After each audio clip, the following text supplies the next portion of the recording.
What's up, fight fans? Welcome to the UFC 226 live reaction stream. My name is Flyin Brian J. Thank you so very much for being here. My goal on this stream is to give you the play-by-play and results from the entire card behind the paywall portion of UFC 226. I want to present it as if I'm on the radio. So I want you to feel like you're in your car or it's old school type of stuff and you're sitting next to a audiobook basically in your house like they used to do in the old times where the radio DJ would just tell a story basically. Or if you're listening to a football game or something on the radio, that's what my goal here is, to give you the play-by-play like you're listening to these fights on the old AM, FM, telecasted radio device. What we just watched, what you can see, it's right there, is Paulo Borrachina, the eraser Costa, defeated Uriah Primetime Hall in the second round at 220 via TKO to remain undefeated, and he has yet to see a third round. Jeez Louise. So if you want to tell me who you are here, you'll get a shout out. We are watching right now, getting ready for the pay-per-view portion, watching a hype video for the main event, which is, of course, Daniel DC Cormier versus Stipe Miocic for the UFC Heavyweight Championship of the world. It is a super fight because Cormier is the light heavyweight champion, despite 2 losses to Johnny Bones Jones, and Stipe has the most title defenses in UFC heavyweight history. It should be a banger. It should be a really, really exciting fight. What I've got set up on my stream here, so below me, you can see that we'll have a fight clock, and I'm going to tell you what round it is. I've got 5 red rectangles. However many are up there, that's what round we're in. So right now I'm just showing you that we've got 5. I'm going to score the rounds as we go over there, and also we can see the most recent subscriber. So one of the main reasons that I'm doing this stream is not only to provide you with the play-by-play to keep you informed on this portion of the card that's hidden behind a $65 paywall. We're basically trying to get subscribers to this channel because we put out a lot of good content, but I don't feel like we get enough eyeballs on the content that we put out. This is a really good YouTube channel, so we're trying to get 5,000 by the end of July. If you subscribe like Jeremy Story did, Dennis Hellervik, and Jerry Scarborough, your name will appear over there, and it'll be there until 7 more people subscribe, and then you'll be kicked out of the rankings there. What's up, Synchronic 7? How are you doing, my friend? It was kind of brutal, Costa over Hall, but I think that most people thought that was what's going to happen. When they booked the fight between Hall and Costa, the majority of the people thought that Costa was going to get the victory and he was going to get it in impressive fashion. What did the odds close at? Costa closed at minus 290. He opened at minus 290. He got up to as much as minus 510. Before coming back down to minus 290. Thank you, Beam Boy, for subscribing. Ooh, and Tom Giglio. Is it Giglio or Giglio, man? I apologize. And you're yeah, there it is, popping up just now. Thank you for doing that. We also have that animation that happens. Pretty high level stream I think we got going on here.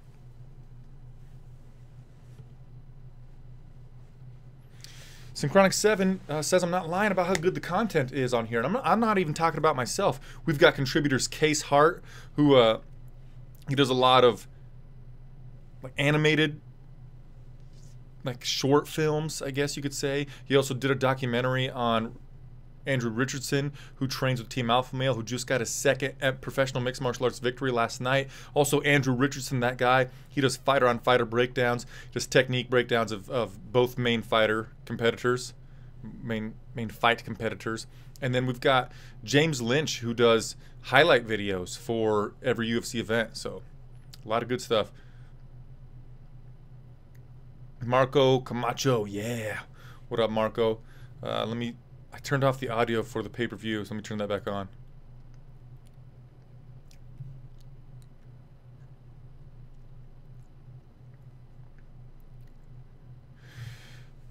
Right now, we got John Anik, Joe Rogan, and Dominic, the Dominator Cruz, on the mics tonight, and they're talking about how the original co-main event between Max Blessed Holloway and Brian TCD Ortega was pulled just a few days ago because Max Holloway was showing concussion-like symptoms.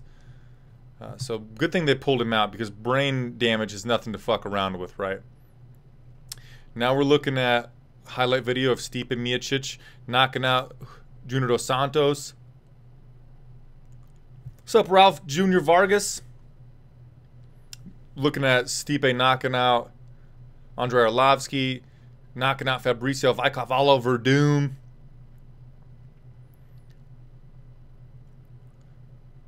I've seen a lot of pundits, a lot of analysts are picking Daniel Cormier to get the victory in the main event tonight. I'm a big Daniel Cormier fan. I'm a little nervous about it, so my heart's going to race quite a bit. I've got some valerian root here to try to calm myself down. It says sleep support, but it helps to calm me down too, even if it's just placebo effect. Anyway, guys, what do we got? Ngannou, Z800. Costa is a beast. Yes, he is.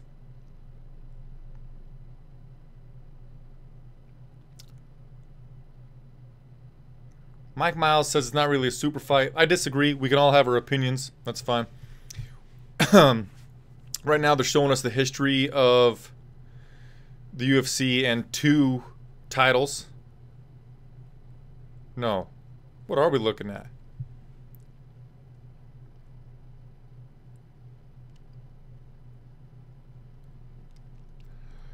Yeah, we're looking at how many fighters have had 2 different belts in the UFC. It's a timeline.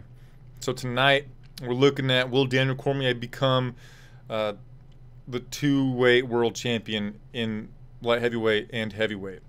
He said at one time in an interview, and I just saw this as a headline, it was probably clickbait, it was probably from MMA Mania, which is, you know, one thing. But it said that Cormier might retire if he lost to Cormier.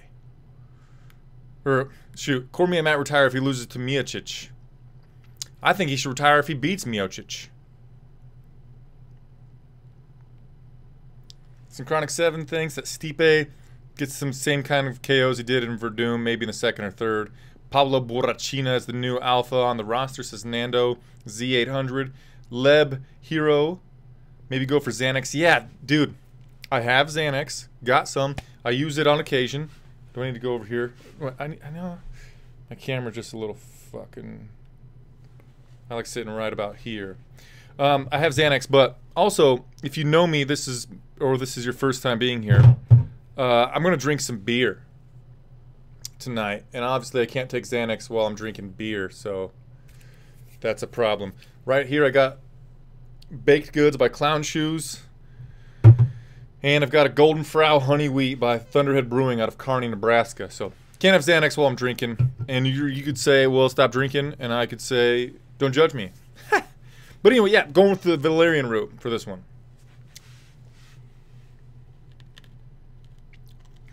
Thanks for being here, Tom. Beam Boy, Perry or Felder for the dub? Oh, that's a good question, man. Well, yeah, as we're on that topic, let's go over the main card. I haven't told you what all fights we're about to watch yet. Let me switch this over. So, first fight on the main card portion is Gokhan Saki, the Rebel, versus Khalil Roundtree. Then we move to Michael Maverick Chiesa versus Anthony Showtime Pettis. Then we've got Paul, the Irish Dragon Felder versus Mike Platinum Perry in a fight that just came to fruition 10 fucking days ago. Paul Felder's filling in for Yancy Medeiros. Really fun fight. We'll get back to my prediction there. Then co-main event is Francis the Predator Ngannou, who was 11-2, versus Derek the Black Beast Lewis. A fight that people have been clamoring for ever since Francis Ngannou made his entrance into the Ultimate Fighting Championships. And of course the main event, Stipe Miocic versus Daniel Cormier. So about Felder versus Perry. When I first heard the matchup, I thought Perry's going to have a size advantage. He probably has a power advantage, and I don't know if Felder's going to be able to deal with the size of Mike Perry. But I wasn't really thinking Perry's kind of a smaller guy for the welterweight division. He has teased or you know, he's thought about going down to 155 pounds in the past. He's a pretty thick dude, pretty stocky. So anyway, we got this fight at 170. The skill advantage obviously is on the side of Paul Felder. The diversity advantage is on the side of Paul Felder. But I think like just the raw power, like single shot knockout power in his hands, leans on the side of Mike Perry. But I'm going to go skill over power and skill over size. I'm going to go with Paul Felder, maybe via decision, because there has been a game plan displayed to us by Alan Jobin, Max Griffin, who lost earlier to Curtis Millender, and also Santiago Ponzinibbio for Mike Perry. You keep him at range, and he can't, like, he struggles to change gears and move away from. He just wants to get that big right hand on you. Paul Felder's a really intelligent guy. He speaks well. He's, you know, he also does commentating for the UFC. I think his diverse skill set, his intelligence is going to get the decision victory over Mike Perry here.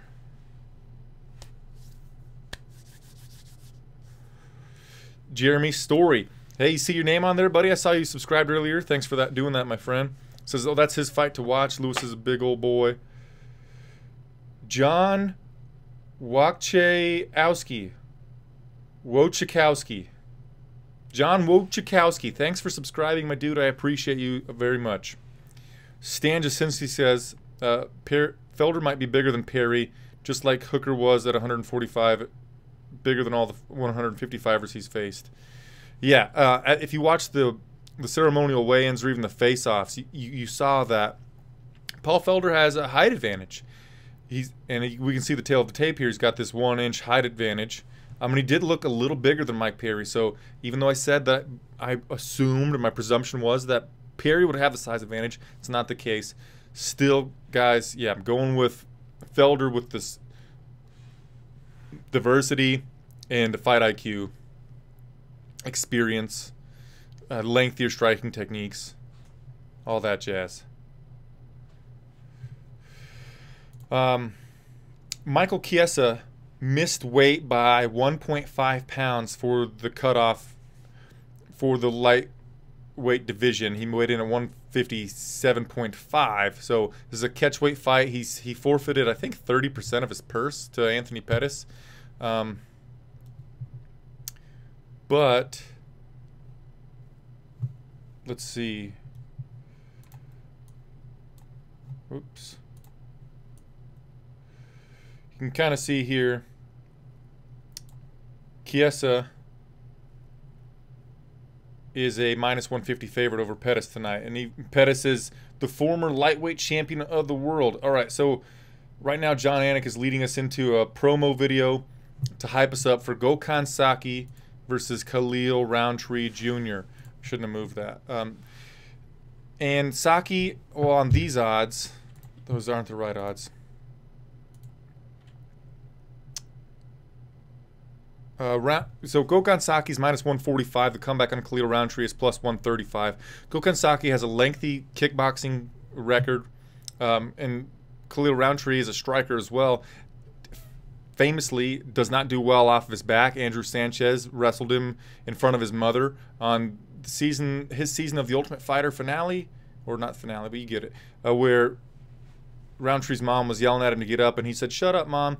Anyway, Roundtree's not going to have to deal with the wrestling attack from Saki here, but in just a striker versus striker battle, you have to favor Saki, and then Roundtree does not have a very good gas tank. So if he doesn't knock out Saki early, I think it's going to spell disaster for Roundtree.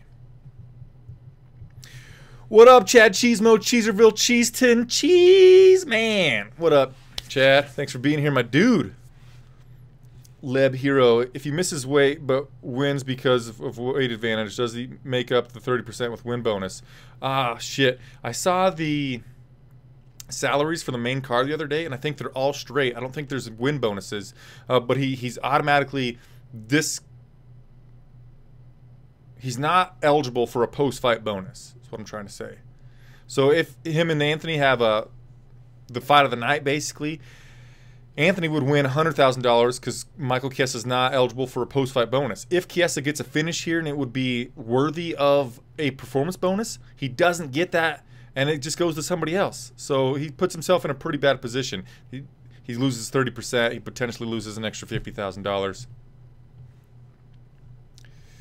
Mike Miles says, Gokhan Saki via knockout. Said 001. Where can they get the live stream? Well, anyway, Right now, Khalil Roundtree's making his way to the octagon. He's wearing a white hoodie. He will be fighting out of the blue corner. He's getting loose. He's shaking his arms out. He's going to take off his zippered hoodie and hug his team. If you haven't already, subscribe to the channel. An animation will happen, and you'll get me just a little bit closer to my goal. And your name will pop up like John Wojciechowski's did, Tom Giglio, Beam Boy, Jeremy Story, Dennis Hellervik, Jeremy Scarborough, Danny and Mary, and Ill Skilled One.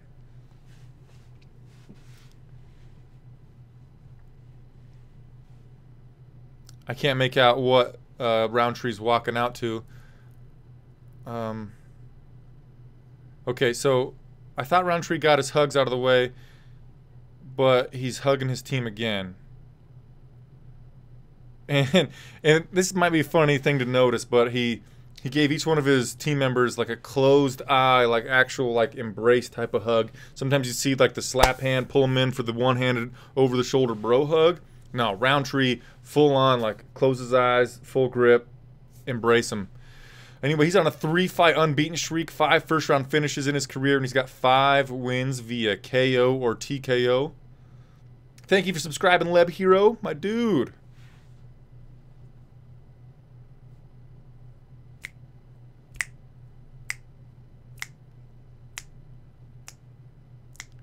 All right, Khalil Roundtree is inside of the octagon.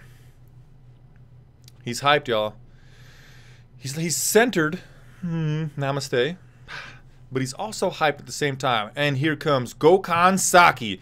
He'll be fighting out of the red corner right now. He's wearing a black hoodie. He'll be wearing black wrestling trunks, the tight ones. They're tight to his thighs. They're tight to his ass. It's like a wrestling singlet, but without the top half of it. He's 1-0 in the UFC. I believe he's only 2-0 in mixed martial arts, but he's a very decorated striker. Kickboxing record, let's look it up even, so I can tell you even better. Oh, another subscription. Thank you, Christian Rodriguez. You are the man. I appreciate you. Yay, yay.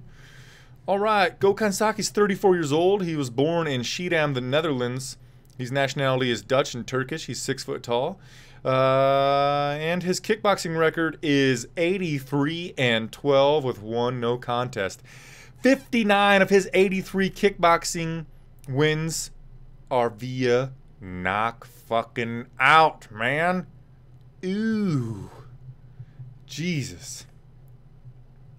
Excuse me for saying the Lord's name in vain, I guess. Kickboxing, he fought in Glory Light Heavyweight Championship. 1 time, first time. He's actually only 1-1 in his mixed martial arts career, but his first attempt at mixed martial arts came way back in July of 2004. I believe I was a, let's see, I was a senior in 7, junior in 6, 5, 4, so a freshman. Could have been an 8th grader, right? Freshman. Anywho. Who do I got for the co-main event? I'm picking... Honestly, if you guys play Verdict or if you play DraftKings, right, you know you get more points for picking the underdog. And Derek Lewis is the underdog at plus 280. And also Francis Ngannou, you know... He did get like stiff-legged from a jab from Curtis Razor Blades, but Razor Blades has been looking really good lately, so there's, you know, no harm in that because he actually whooped his ass. But I don't know.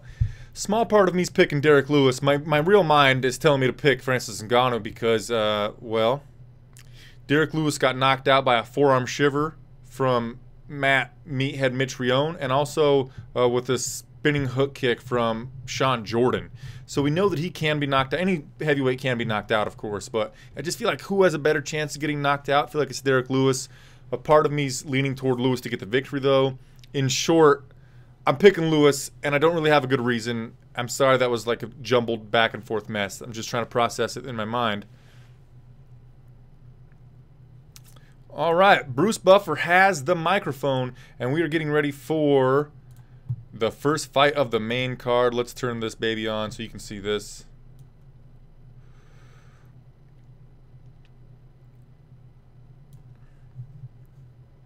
All right. Bean Boy's going with Francis if he doesn't gas again. He weighed in 10 pounds less for this fight than he did for his fight with Stipe. Joe Rogan said it was because he was doing some road work, which means he was working on his cardio and wanted to be carrying less weight when he's in the octagon. So I have to think that he'll have a better gas tank. Right now, Khalil Roundtree's doing a whole bunch of this. Ooh, he's doing a whole bunch of this. Looking like a fucking goofball, but whatever. He'd kick my ass, but he's doing this a whole bunch. All right. Bruce Buffer announced Khalil Roundtree Jr. And now fighting out of the red corner. He's a kickboxer, holding professional record of one win, one loss. Fighting out of Kars, Turkey. He stands 6 foot, nothing inches tall. Weighed in at 206 pounds. He is the Vegas favorite at -140. Gokhan. What's the fuck's this guy's nickname? Gokhan the what now? Gokhan the Rebel. Turkish Tyson. Turkish Tyson's a way cooler nickname than the Rebel. Anyway, we're getting ready for round number 1, guys. I'm going to start the clock and then I'll tell you what round it is. Thank you for subscribing, Sal. Spanko. Okay, here we go. Round 1. I'm rough. Okay, I got to do this fast. Hopefully I don't miss anything. Okay, we're in the center of the octagon. We've got Khalil Roundtree has the gray shorts. They're short, like Muay Thai kind of trunks with the tiny slits in the bottom. He's in the southpaw stance. Saki's in the orthodox stance in those black trunks that I told you about already. Roundtree's moving back and to his right. Saki is standing right in the center of the octagon on top of the monster logo. Inside low kick landed with the rear leg of Saki. They're playing the touch glove game because they're in the opposite stances with their lead hand. They're touching them together a whole bunch. Right high kick was blocked. It was attempted from Saki, blocked by Roundtree. Ooh, Saki came in with a flurry, and Roundtree went with a wide left hand that just missed Saki. Roundtree's throwing with a lot of heat. He's got a lot of pop and a lot of zest on his punches right now. I don't know why. There we go.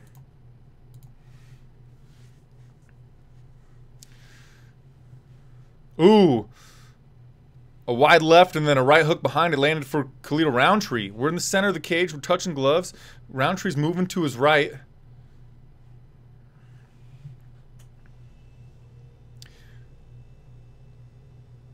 Outside low kick checked. It was attempted from Saki, checked by Roundtree. Roundtree's bouncing on his feet. Oh, big left hand from Roundtree. Drops Saki. Saki's on his back. He's trying to recover. He's eating a hammer fist, hammer fist, hammer fist. And Khalil Roundtree knocked out Gokhan Saki in the very first round. Well, how much time was that? Pause the clock. Jeez. Under 2 minutes, Khalil Roundtree knocked out Gokhan Saki. Saki came in with an absolute ton of hype. What did I say the odds were? It was tight.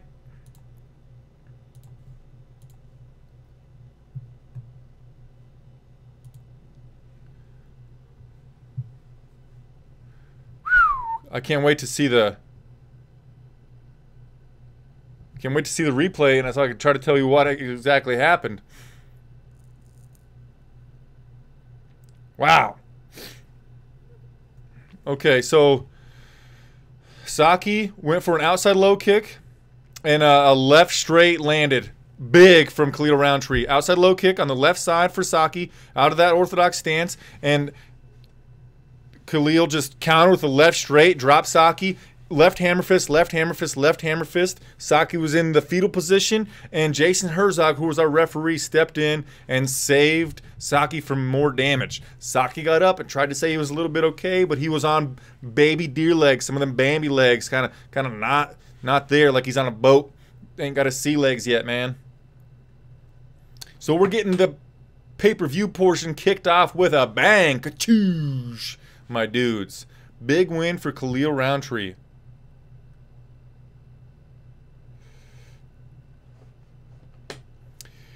Stan Jasinski, I am 45 seconds behind real time with I watch on UFC.tv, so it's 45 seconds behind. Like if you watch on cable, on satellite, or whatever, and then you guys are like 45 seconds behind me because I'm streaming it.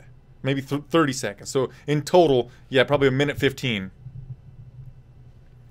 Winner by knockout, Khalil Roundtree Jr. Wow. Making it look easy. Minute 36 is the official time. Joe Rogan's with the winner. You just shocked the world. Winning this fight and winning the way you did is an absolutely huge accomplishment.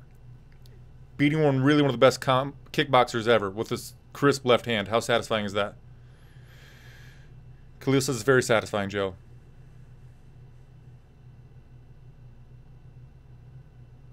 Khalil says, people act like when I come in this cage, it doesn't take just one punch to knock someone out. And it does. Here I am. Let's go. Let's go! Khalil says, and that's true about anybody. With these 4-ounce gloves, one punch, boom. He found the range with the jab. As Khalil got the outside low kick. And then, bam, left hand straight on the bridge of the nose. Drop Ko Saki.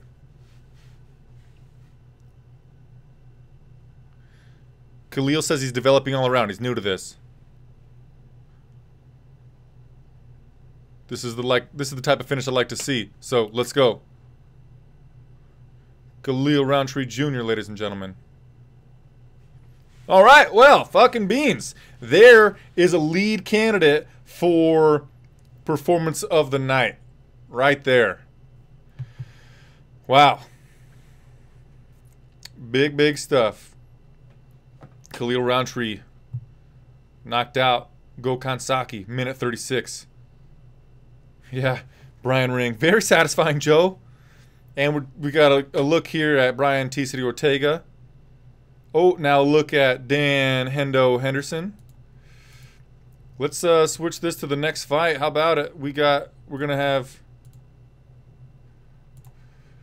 next up Michael Maverick Chiesa versus Anthony Showtime Pettis. Who you got, guys?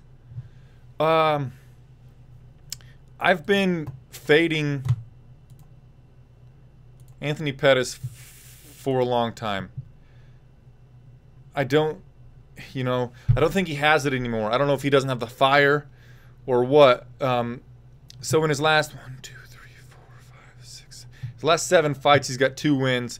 His one win was Jim Miller decision, and before that, his win was against Charles Dubronx Oliveira, where he came down to featherweight, won that fight, got a title shot against Max Holloway, missed weight at 148 pounds, and got finished via TKO in the 3rd round by the current featherweight champion of the world, Max Blessed Holloway. And I'm just going to continue to fade Anthony Pettis.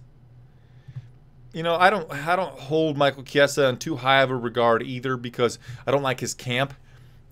Chiesa trains with Sick Jitsu in Spokane, Washington, and the coach is Rick Little. And Rick Little doesn't believe that elevation hinders sports performance. And he also doesn't believe that his fighters should get hurt from body shots. And he doesn't let them block body shots in practice. And it shows, like, in the cage. And also, Rick Little is as bad as Edmund Tarverdian doing corner advice. He just says things like, you have to knock him out. That's it. Knock him out. Come on. Finish this fight. Like, how about you give him some technical advice? Anyway, so Chiesa trains with that camp, so I don't hold like his skill in too high of a regard. But is Chiesa spent?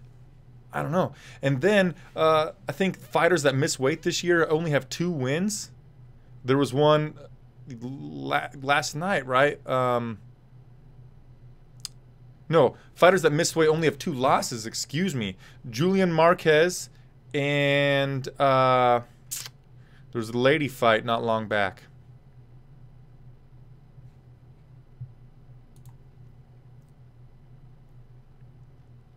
Where's the IPA at, Mr. Stud Muffin? I don't have an IPA, but I got a this beer might be slightly frozen.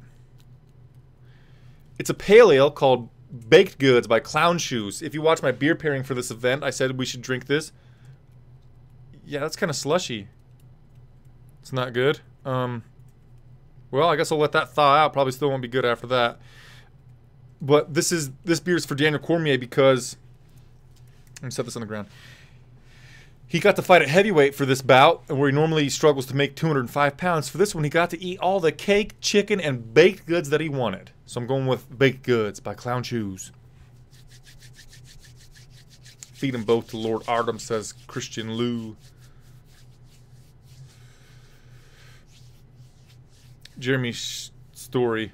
I hate that Pettis has declined like he has. Used to be a big fan, but Chiesa is a beast. I think it would be hard for Pettis to get back past Chiesa. Brian Ring. I think Pettis takes it. He seems pretty hungry. Blame USADA for Pettis' fall, says Synchronic 7. DLDR Moore. It was a hometown girl in Liverpool. I can't remember the name either. So we can just look at UFC Liverpool. Let's just do that real quick. While we're on it, you know, the only other girl who has defeated an opponent who missed weight this year so far. Where the fuck's Liverpool? Okay, Thompson versus Till.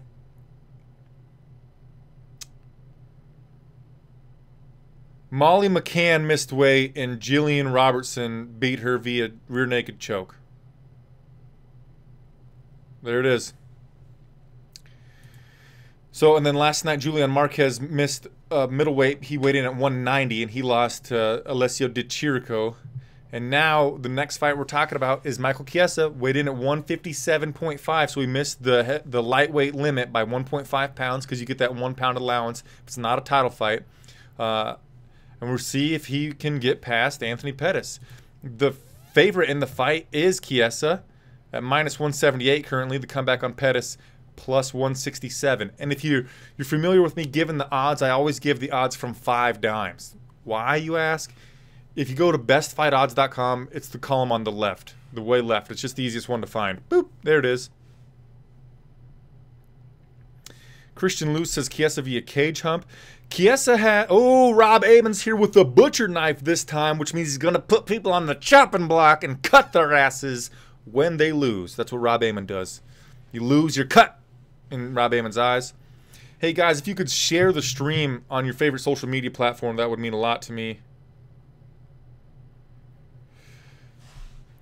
I got to share it myself on my social media.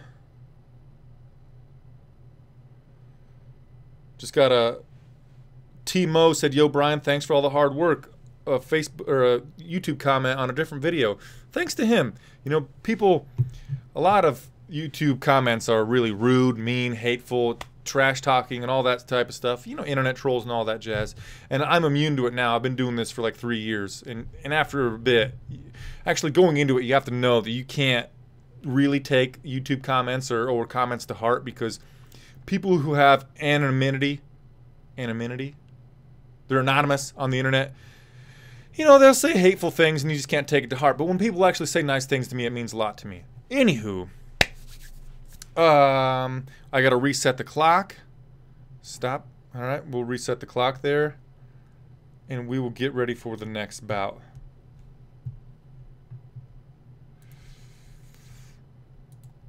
What up, Jeffrey James? And it's also fun to see names I recognize, like Stan and Synchronic 7, Rob. Rob Amon says Venata is the one that's likely to get cut as of right now. I don't think they're going to cut Venata, so we can talk about that fight. Happened earlier tonight. Drakkar Klose defeated Lando Venata via 30-27 × 3 unanimous decision. Venata is only 1-3 with 1 draw in his UFC career, but Venata, up until this point, had a post-fight bonus in all 4 of his appearances. He didn't get a post-fight bonus tonight. Drakkar Klose controlled the fight. It wasn't that fun of a scrap, and he did lose. But because the 4 previous fights were, well, the first one was fight of the night, where he lost to Tony Ferguson on short notice. Then he got a performance bonus with a wheel kick over John Makdessi. It was fucking beautiful. Then fight of the night against David Tamer, and then fight of the night against Bobby King Green. I don't think they cut a guy like that. They'll probably give him a drop in competition, and then if he loses that one, he'll get cut. But as of right now, I think Lando is safe.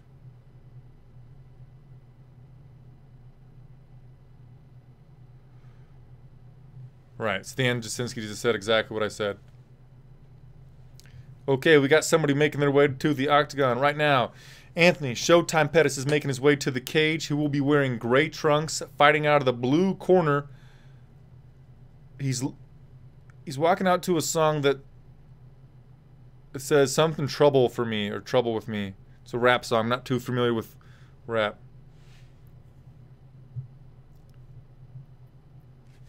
Trouble for me.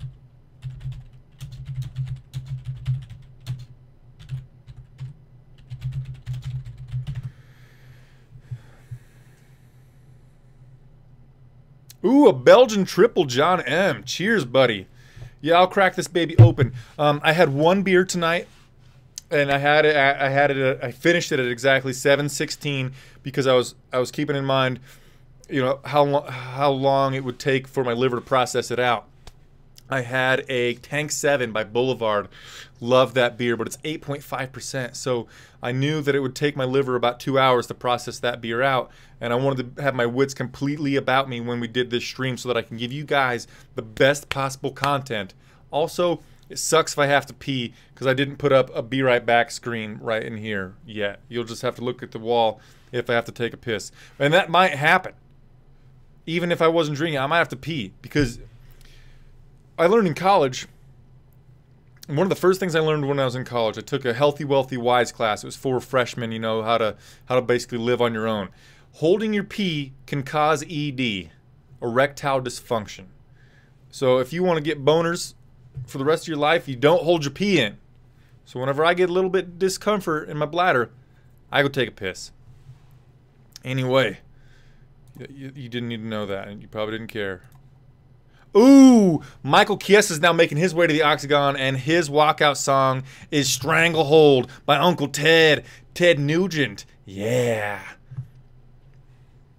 Oh, I love this jam. Joe Rogan just said something about the song. I didn't hear it. Hold on, let me check. I want to know what he said.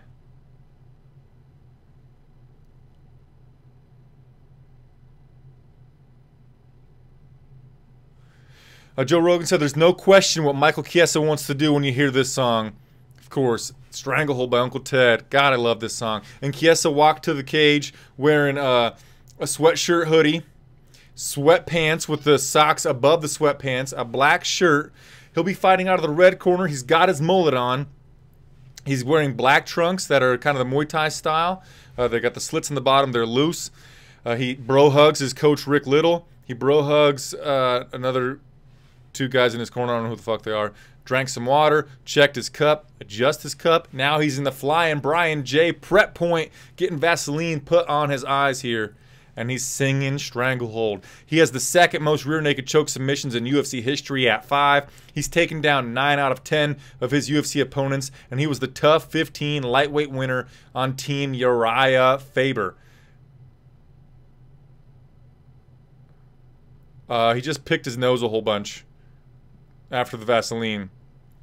Jason Herzog's checking his cup. He tucked in the front of his shorts, which was weird. He checked his fingernails. And now Michael Maverick Chiesa is inside of the octagon. Looking fucking, his mullet looks glorious. My grandmother's in the hospital, and so I saw a lot of my family today, and I got an uncle that has a mullet about like Michael Chiesa's. Goofy son of a bitch. And the dude's like 6'3", 6'4", I don't know, with a mullet. Just hilarious. Nerd MMA fighters make me cringe, says Chiesa, well, they're talking about his weight. He weighed in a little heavy, and he's going to have a 3-inch reach advantage with a 75.5-inch reach. We're going to pass it into Bruce Buffer to give us our introductions. Oh, also, if you didn't know, Michael Chiesa said that he was going to move to 170 pounds after this fight. Yeah. Anthony Pettis is getting announced right now by Bruce Buffer. He is the plus 150 underdog. He weighed in 156, fighting out of Milwaukee, Wisconsin. All right, I'm going to tweet this out while Bruce Buffer gets this in. Yep, Bean Boy just said it, yeah. Chiesa's moving up to welterweight after this fight.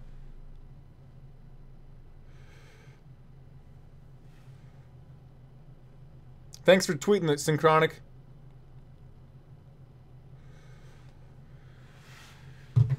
Michael Chiesa said this fight's for his daughter, Cecilia. He's coming home soon. I think that's what he said. Fighting out of Spokane, Washington. I already mentioned that. So now I'm going to drink a 7.5% honey wheat made by Thunderhead Brewing out of Kearney, Nebraska. I'm friends with the guy that makes this beer. It's cool. Chiesa! Yeah! Bruce Buffer really got into that, and Maverick was right up in his face for it. Let me get ready with this time clock, my dudes.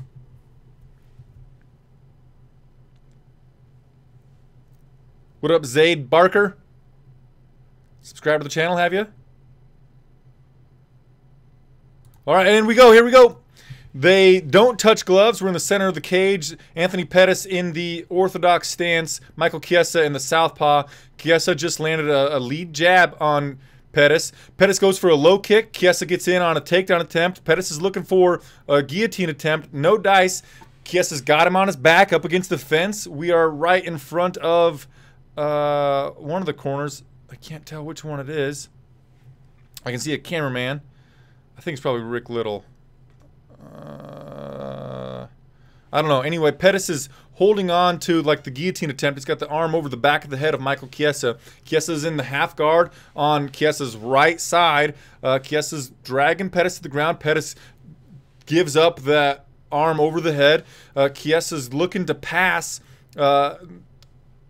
Anthony Pettis is trying to get back to his feet. Chiesa's trying to lock up an arm triangle choke on the opposite side, but I think he's going to give up on that. It wasn't going to work out for him because on that side is where the cage is. So Chiesa is in the half guard, and the cage is on his right side, and the cage is on his left shoulder with Pettis up against that fence. Pettis is looking to roll over and get out. Pettis reverse position. Now Pettis has Chiesa's back. Chiesa stands up. Chiesa's got the wrist control on his right side. He's going to look to peel Pettis off. Now he's going for a Kimura lock. He's got Pettis' arm wrapped up in a Kimura grip, but Pettis is looking to keep the back.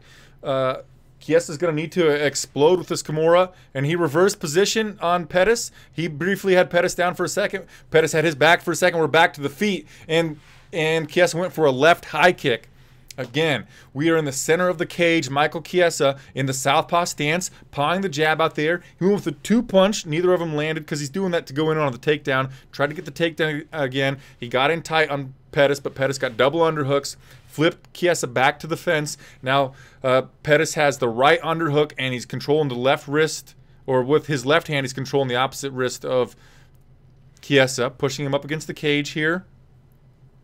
Chiesa pummeled for an underhook on the right side. He's got his hands clasped together behind the back of Pettis, and he's going to look to trip and take Pettis down. I don't know if he's going to... Oh, nope. Pettis reversed out. Chiesa briefly had the plum clinch. He hit Pettis with a knee to the body. Then he dove back in on a double leg takedown. He's got his hands clasped below the butt of Pettis, but his hips are a little high. His hips are above his head. He's going to need to duck down. Okay, he did. He tried to... He briefly went down for that double leg, didn't get it, then tried again, went with a body lock, trip, takedown, and now he has Pettis on his back. Pettis is looking for a triangle attempt off of his back. Okay, Chiesa's out of it. Now we're in like a north-south, but we're... Okay, they roll back. Chiesa is in the standing position. He falls back down into the guard of Anthony Pettis. He's trying to hit him with some elbows from top position with some ground and pound. Pettis is going to look to spin off the fence. He's not doing it yet, but I think that's what he's going to do. Now Pettis has the feet on the hips of Chiesa. He pushes him off. Chiesa's back to his feet. And Pettis went with like the push off the ground high kick off of his back on Chiesa. We're back on the feet, but Chiesa is pushing Pettis up against the fence. Pettis has double underhooks. Chiesa hit him with a knee to the body, and we separate. Chiesa's moving back, and Pettis is moving straight forward at him. We almost went clear across the cage, and now Pettis has the center control of the octagon, and he's pushing Chiesa back. Pettis went with a kick to the body. Chiesa countered. Now Pettis is backing up. Chiesa has the center of the cage right now. Pettis is moving forward again. Chiesa's moving backward. Lead hook to left straight. attempt from Chiesa did not do any damage. He went in on a single leg, and Pettis warded it off. Now, Pettis is the aggressor. He's got the cage control. He's moving Chiesa back. Outside left low kick landed for Pettis, and Chiesa said, "What the fuck, man?" And now back in the center of the cage. Outside low kick landed for Pettis, and then he went with a spinning heel kick, like capoeira kind of thing, that missed. Chiesa's trying with the 1-2s, and he's doing a lot of the 1-2 at the same time, with the 2 coming low, with the 2 coming high and the 1 coming low, so we can go in on a single leg attempt.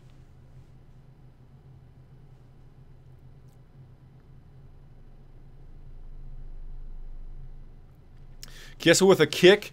Pettis caught it. He got Chiesa on the ground, and Pettis is looking for a little bit of ground and pound. Chiesa pushed him off. Chiesa's going for a low single leg. He lifted it up. Chiesa's back to his feet.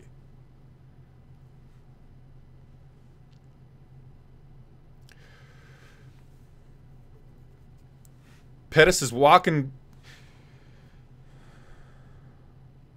Ooh, some hate at the end of the round. Chiesa fell on his back, on his butt. It wasn't due to a strike from Pettis, but he did fall down. He got back up, and Pettis was right in his face, giving him the old stanky eye glare, and we had like a moment there for a second. Okay, Pettis' corner are the guys wearing the white shirts. So when I said we were in a corner, I didn't know whose we were in. It was Pettis's.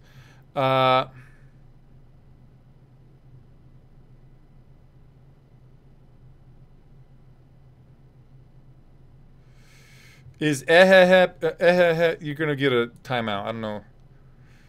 Guys, should I put in timeout? I'm putting him in timeout. Let me know if he needs blocked.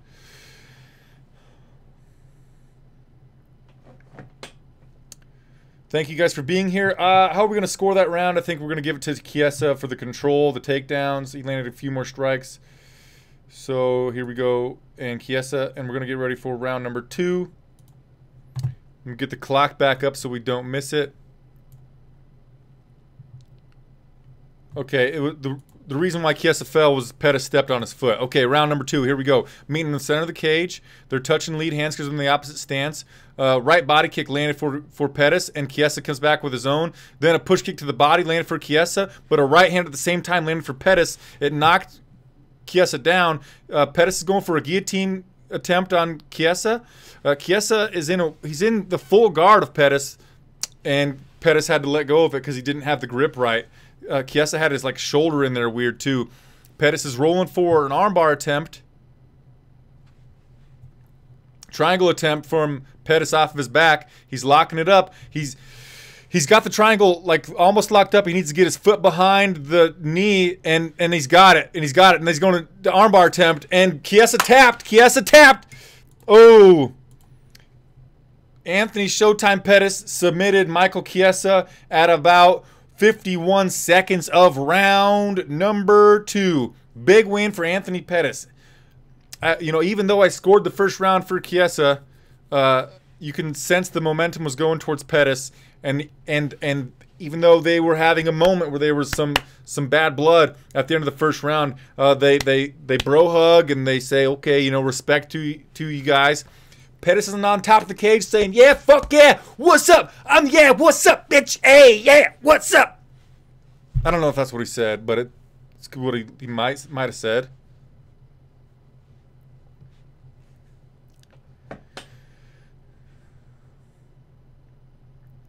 So the right body kick landed for Pettis.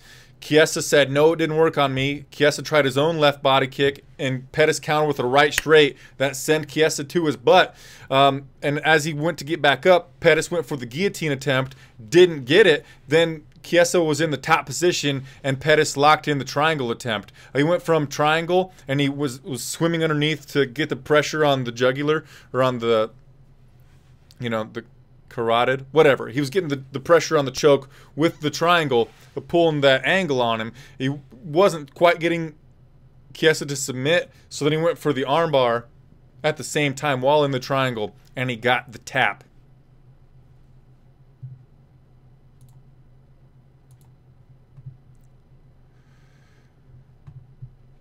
Desiree Knight says, watch Chiesa blame the weight cut. 52 seconds, so I stopped the clock 1 second early. So they are putting it officially as a triangle armbar. So I was wondering which one they would say actually got the finish, triangle or armbar. They're going triangle armbar. So there we go. Joe Rogan is here with the winner.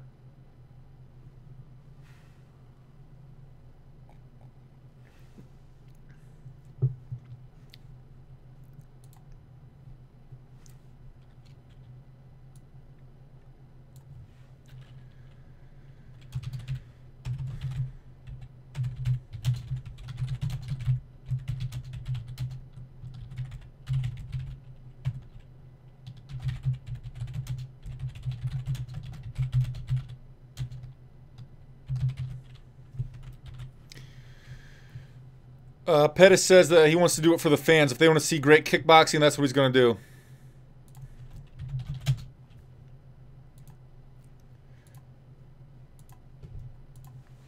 Boom, big right hand on the jaw. Sent Chiesa up against the fence. And then a flying knee attempt, but was a push kick.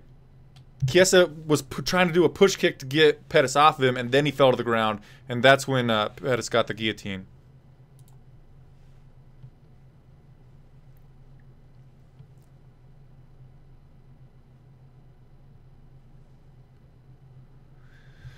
Joe Rogan says that when you got this triangle sunk in, it was outstanding. Pettis says, yeah, I've caught so many guys in submissions.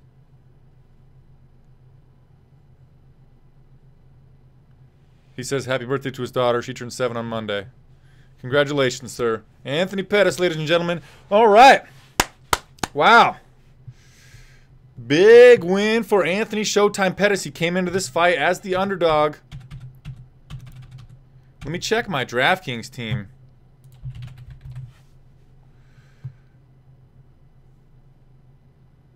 I don't think it's doing that good. Did I put Chiesa in my DraftKings team?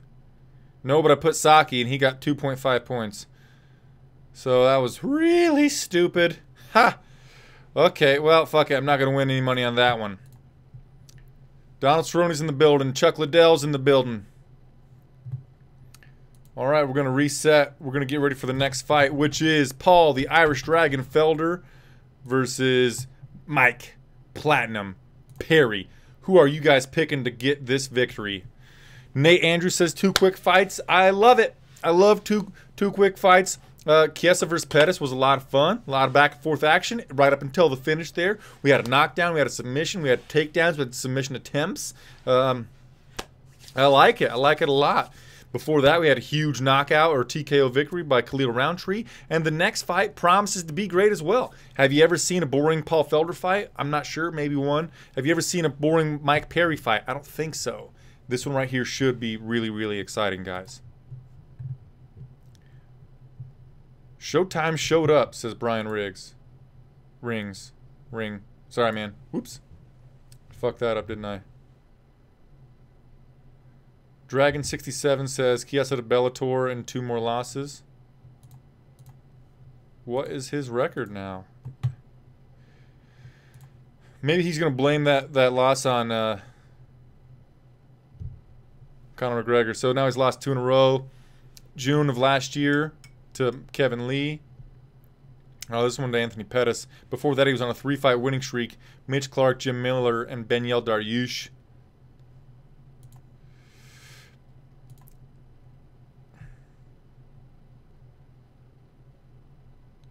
John M., do you think more people would subscribe to Fight Pass if they had free radio-style play-by-play like this included for pay-per-views for those who don't want to buy the fights? I don't know, man. That's a great idea, John. And I think that you should pitch them that idea and say that I should do it. I hope that my play-by... I apologize that I haven't been looking at your comments a lot like during the fight, but... my goal is just to tell you what's happening. I hope that me telling you what's happening has been good enough so that you can feel like, you know, you're watching the fights. Or what I used to do before I bought every pay-per-view was I would just follow on Twitter and just refresh, and try to find out what happened. And it would go from like nothing's happening to the fight's over. I'm like, well, what the fuck happened in the middle? What the fuck happened? And then like, okay. And then you see a highlight and I'm like, well, okay, it only shows me the end. So,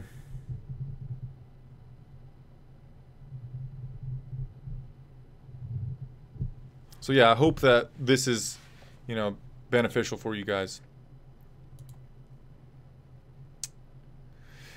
The odds have Paul Felder as a -160 favorite. The comeback on Mike Perry is +140.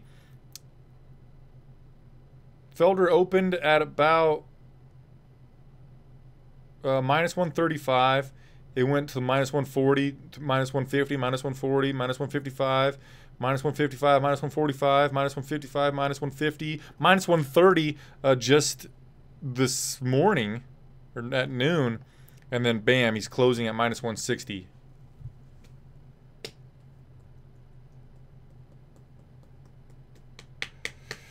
Desiree Knight, what's my take on this fight? So, Mike Perry is, you know, a straightforward kind of guy. You know what you get with him. He's going to walk forward. He's going to do some kicking, but mostly overhand elbows, overhand right hands. He does have a decent jab. He doesn't have that much side-to-side movement, but he mostly follows his opponent. On the opposite side, you got Paul Felder, who's got a very diverse attack. He loves to throw spinning techniques. We've seen lately that he's got a wrestling attack in his back pocket. He does train with Anthony Pettis and guys like Ben Askren, Izzy-style wrestling. So he's got a good wrestling pedigree as well. He's shown some ground and pound, and he's got a really high fight IQ. He's a fight analyst as well, so you know that he's in there watching film and breaking dudes down and stuff. So I think that Paul Felder is going to win this fight based on his fight IQ, his experience, and the diversity with which he approaches this game of fighting. No matter who wins, though, it should be exciting. Because, like I said, have you ever seen a boring Mike Perry fight? I doubt it. Rob Eamon's watching UFC 226 on the patio tonight. Nice, dude. Oh, yeah, and as Rob says, this is Paul Felder's first ever fight at 170. He said he might not go down to 155 after this, and that is if they make a 165-pound weight class in the UFC, which I think they should do. I'd like it to go 125, 35, 45, 55, 65, 75, 85, 95, 205, 225, 265. Which maybe that's too many weight classes, but I'm cool with it.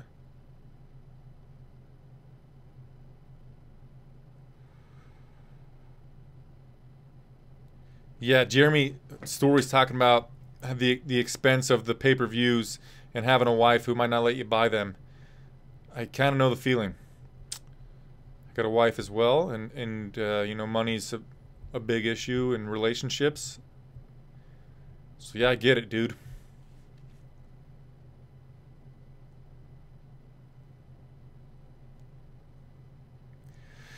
Yeah, as Dragon67 says, you should be able to buy the pay-per-views at a year at a time for a 30% discount. That'd be fantastic.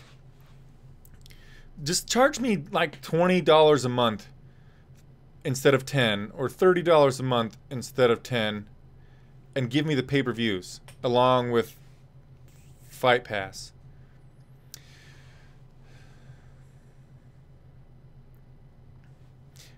Oh, new subscriber, TIE Fighter. Thanks for subscribing. I really appreciate you. I really do. We're on our way to 5,000 subscribers. I really hope to get there by the end of the month. Tonight's our best chance of making that happen. Oh, did I miss Eric Dominguez? Subscribed as well. Thank you, Eric Dominguez. I appreciate you, brother. And his wife, too, gets upset about money situations. You can't, especially if it's just you watching by yourself. Like, okay, you're going to bring some of your buddies over.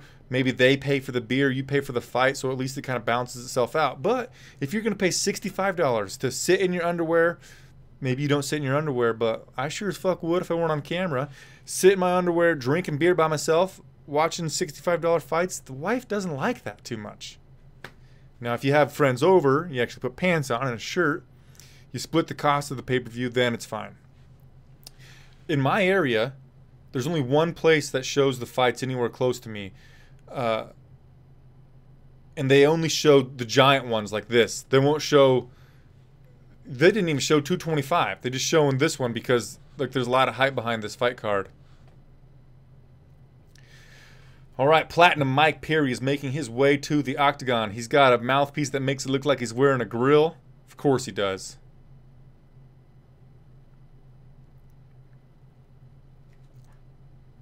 Oh, Jeremy Harden subscribed, but I didn't see it on my list. I apologize for missing you, buddy. Thanks for subscribing, Jeremy Harden. I appreciate you a ton. Just last night we had like 4287 subscribers or something like that. So we're almost 100 more than yesterday, which is good. We're making some strides. Mike Platinum Perry, or Platinum Mike Perry as I like to call him, is in the Flyin Brian J prep point. He's got a tattoo above his eye. He's got a tattoo behind his ear. He's got a sleeve on his right shoulder. MMA Knowledge subscribed. Ooh, dropping some knowledge on us. 7 first-round finishes for Perry. He's finished all of his wins by knockout. He's got the 4th highest knockdown rate in UFC welterweight history at 1.49 knockdowns per 15-minute fight. And he is now in the fucking octagon. I don't know if you've ever noticed this, but when fighters enter the octagon, like when the blue corner fighter like Perry is, he's wearing the gray trunks. They're loose, like board shorts. Anyway, when the blue corner fighter's entering the cage, they have blue lights that go around the cage. And then when the red corner fighter enters, guess what? Red lights. They never change it to purple, though, when they're both in the cage, which, you know, just doesn't make any... I'm kidding. Paul Felder is now making his entrance to the Dropkick Murphys, shipping up to Boston. Roy Naquila, thank you for subscribing.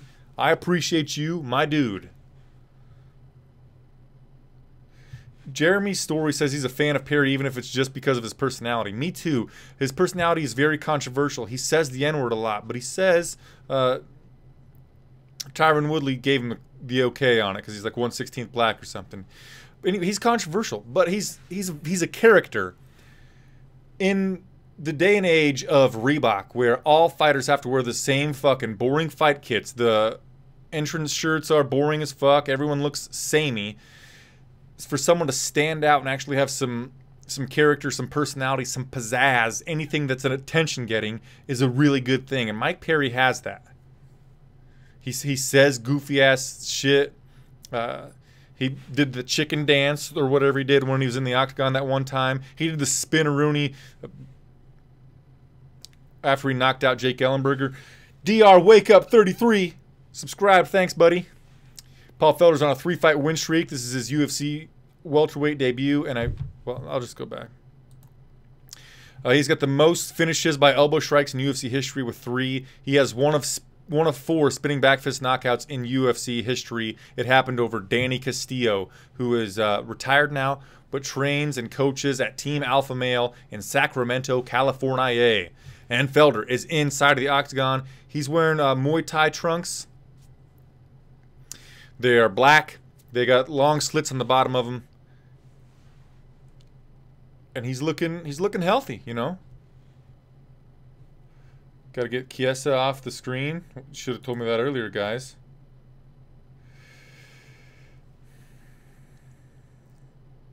Thank you for being here, Marcus Kaiser. All right. One thing about shipping up to Boston, it's only like a 2-minute song. And it is over now.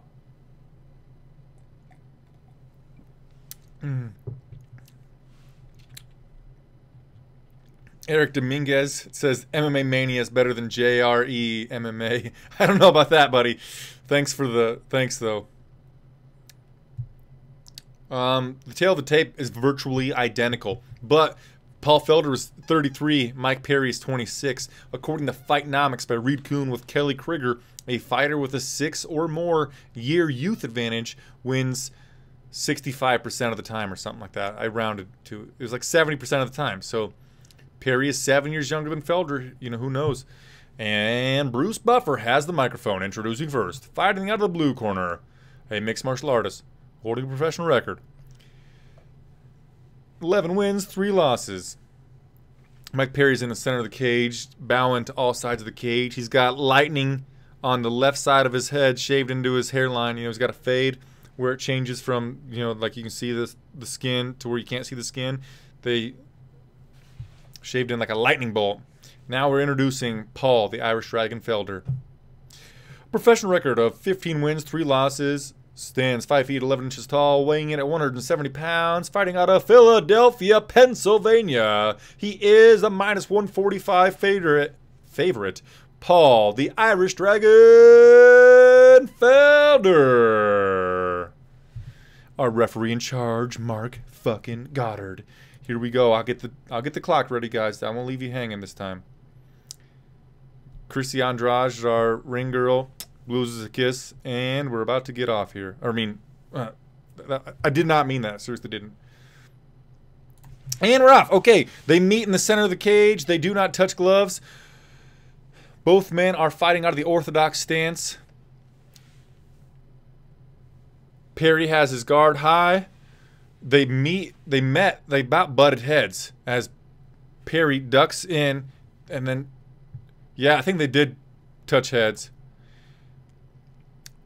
Joe Rogan thinks that the first punch that Mike Perry threw cut Paul Felder. I thought it might have been a clash of heads. We'll have to watch a replay to find out for sure. We're up against the fence here. Paul Felder is pushing Mike Perry's back up against the fence. Paul has a whizzer on the right side and a left underhook.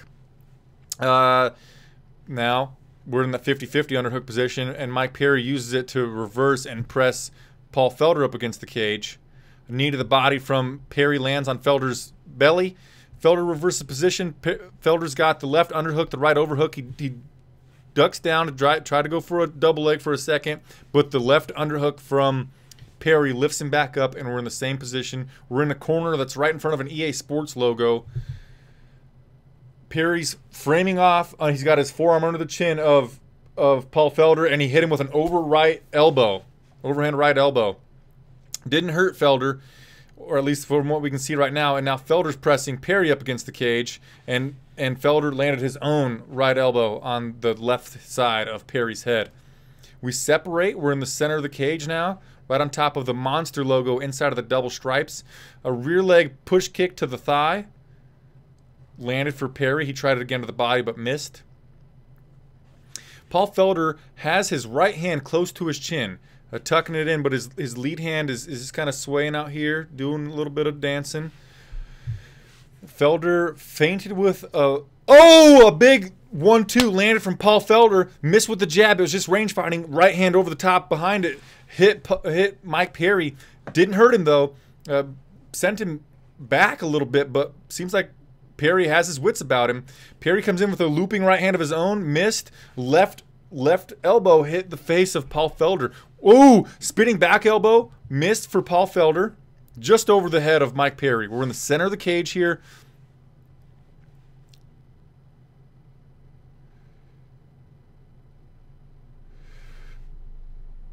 Oh, sorry guys. Let's get these live stats for you.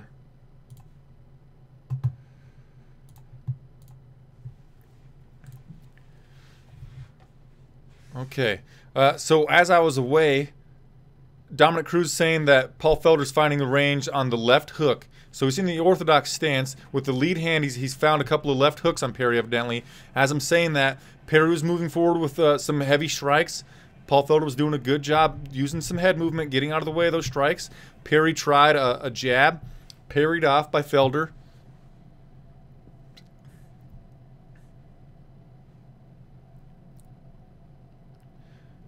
Paul Felder with a push kick to the body.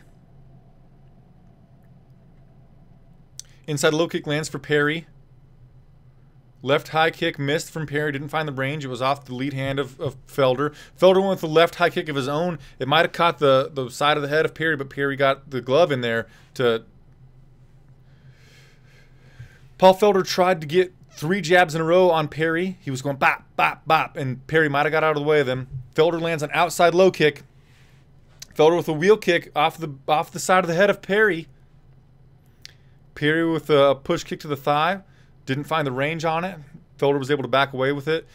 Felder tried a push kick, and he almost got hit in the cup with a counterattack from Perry. Lead jab missed from Perry.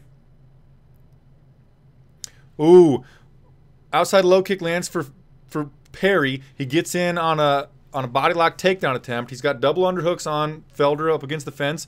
Felder pummels for the left underhook, was trying to reverse position off the cage. And Perry decided to go with an overhand elbow that hit Felder, and they separate.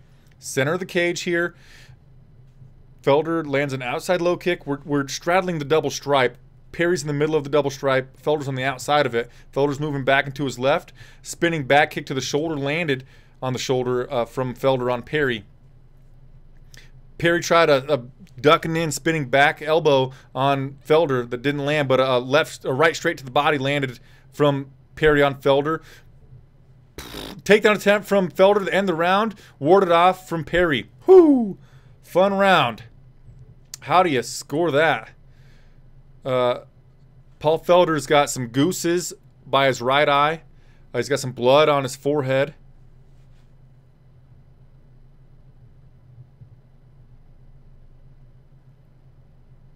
I've been to a few jiu-jitsu classes, Thai fighter. But other than that, no, I don't.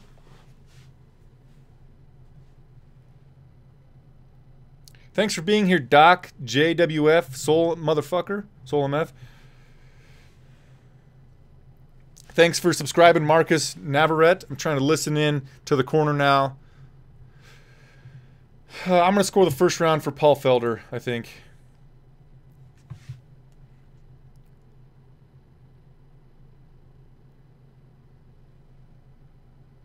Yeah, I knew it.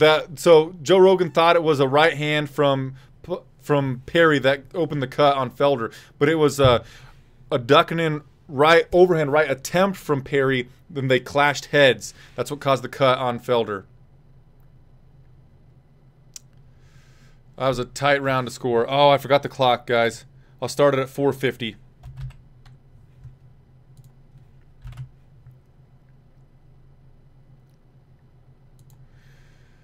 Okay, here we go, and we also got a shit. Sorry, guys. Okay, we are in the center of the cage. Right high kick attempted from Felder, blocked by Perry. Again, we got both guys in the orthodox stance, means they're right-handed. Perry's moving to his left. Right switch kick to the body, landed from Felder on Perry's body.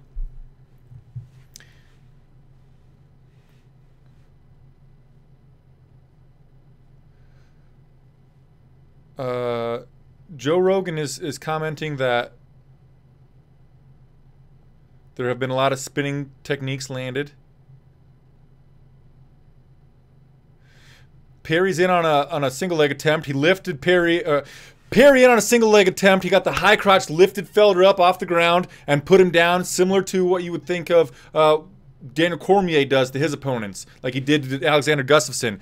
Perry has the back of Felder. Felder gets back to his feet. We're up against the fence. Felder spins to face Perry. Now Perry's got the left underhook, and Felder's pummeling to get the left underhook of his own. But Perry is pressing Felder up against the fence. Ooh, a fucking smashing forearm to the face lands for Perry. And then an overhand right elbow missed from Perry. It was blocked by Felder, and Felder gets away from that position, and they separate. Felder has his back to the center of the cage. He's inside of the double stripes. Mike Perry is on the outside of the double stripes, and Perry's moving back and to his left. Jab misses from Felder. Right straight missed from Perry. Right straight 1-2 combination missed from Felder. Didn't have the range on it.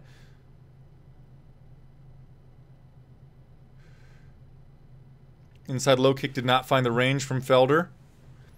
Felder thought about switching stances. He's just kind of bouncing around now. Spinning back kick to the body was just out of range. The kick was attempted by Felder. Backed away was Perry. Center of the cage here. Felder went with a left high kick, and Mike Perry ate it on the shoulder. Perry was kind of ducking in, kind of closed that distance, and he ate a jab as he moved in from Felder. Right to the body. Missed from Perry, just out of range there. Didn't quite have it. Outside low kick lands from Felder.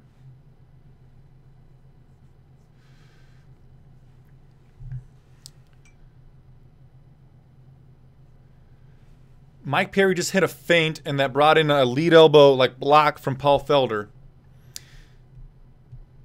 Side kick to the body, landed for Perry. Outside low kick landed for... Two outside low kicks land for Felder.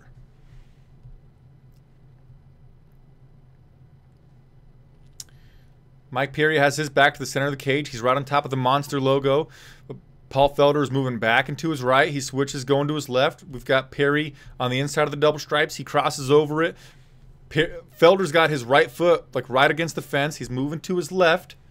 Moving to his right now. Circles back to his left. Throws a jab to the thigh of Perry. Paul Felder's moving back and to his left. Jab and then jab cross. Missed from Felder. Leaping in uppercut landed for Perry.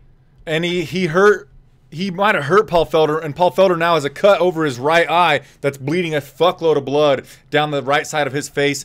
Oh, Mark Goddard's pausing the action because of a cut on the face of Paul Felder. So Felder's right side of his face, I think it's right above his eyebrow, really fucking bleeding. And he's also got a hematoma, like right in front of his temple on the right side. Let's see. It was what it was. So Perry's in the orthodox stance, right? He brought his shoulders back, cocked the left hand, came with the uppercut, and it caught Felder like along the eye, just along the eye right here, and cut the skin, and it immediately started bleeding a whole bunch of blood down the side of his face. But the doctor says that Felder can continue. Mark Goddard puts him back in the 50-50 position, underhook position up against the fence, and we're started again. Fucking huge lump. Left elbow landed for Mike Perry. Mike Perry has his hands clasped around the waist of Paul Felder.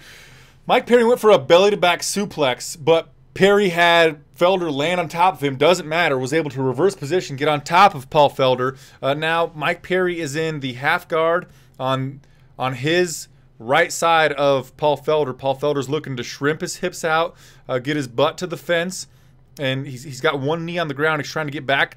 Gonna try to get back to his feet. There's a fucking shit ton of blood coming off the face of Paul Felder, and it's making him slippery, and Mike Perry can't get a grip on him. His face looks just like he's wearing a mask of it, Johnny Nick just said. Oh, and they trade elbows in the clinch. Paul Felder is wearing it, man. He goes for a spinning wheel to the face, no dice, and that round goes to Platinum Mike Perry. Giant hematoma over the right eye of Paul Felder. He's telling the fans to get up, cheer some more, fuckheads. Clear round for Mike Perry, in my opinion.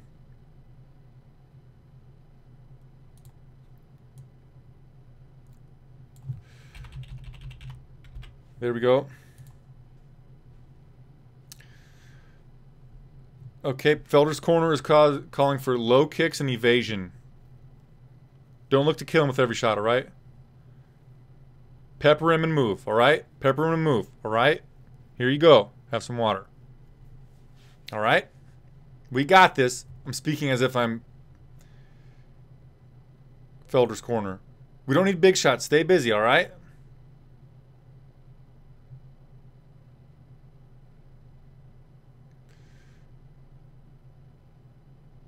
That shifting uppercut was the highlight punch of the fight so far from Perry.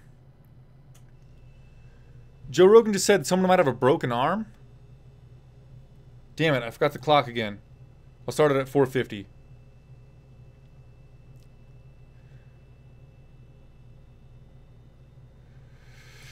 Shifting in left hook, missed from Perry again, but he's going for that same shot that I like so much. We're in a clinch position.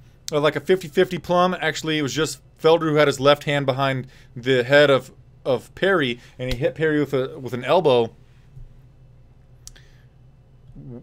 We've got Perry that's inside of the double stripes. Felder's on the outside of the double stripes. Felder moves inside the double stripes. We're on top of the monster logo. Perry kind of went with an axe kick. A hook kick, my bad.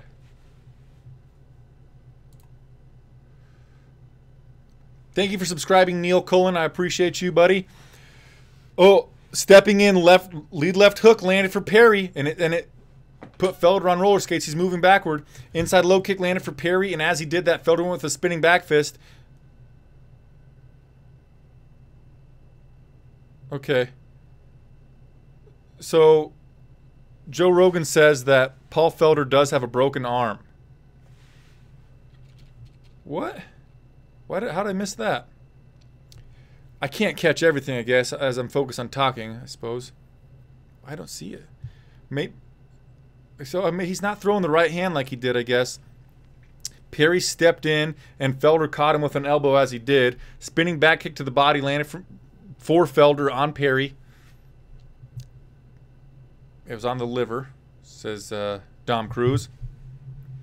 Paul Felder moving back. He's pawing at the lead hand of Mike Perry. Perry steps in. Felder tries to catch him with a couple of jabs. Thanks for subscribing, CCP. Perry shifted to come in with a left hook to the body. He hit a knee as he did it, but both attacks landed. The knee from Felder and the hook from Perry.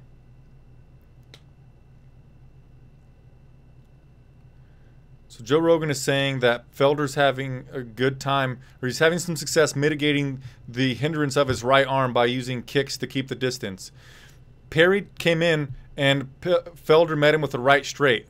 And Joe Rogan's talking about how Felder's doing that even though he's got a broken arm. Dom Cruz is saying that, Perry with a feint jab came with a right straight that snapped the head back of Paul Felder. Felder missed with a jab. Thanks for subscribing, Anthony N1234.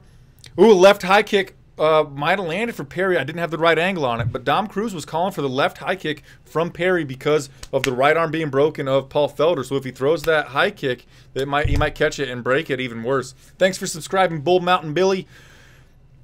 Shifting in, 1-2 combination attempted from Perry. He missed it, so we're in the center of the cage right now. 1-2 combination landed for Felder on Perry, but Perry was unaffected by it. Perry went tried with a jab to the body, and Felder met him with a hook to the face as Perry dropped his head level.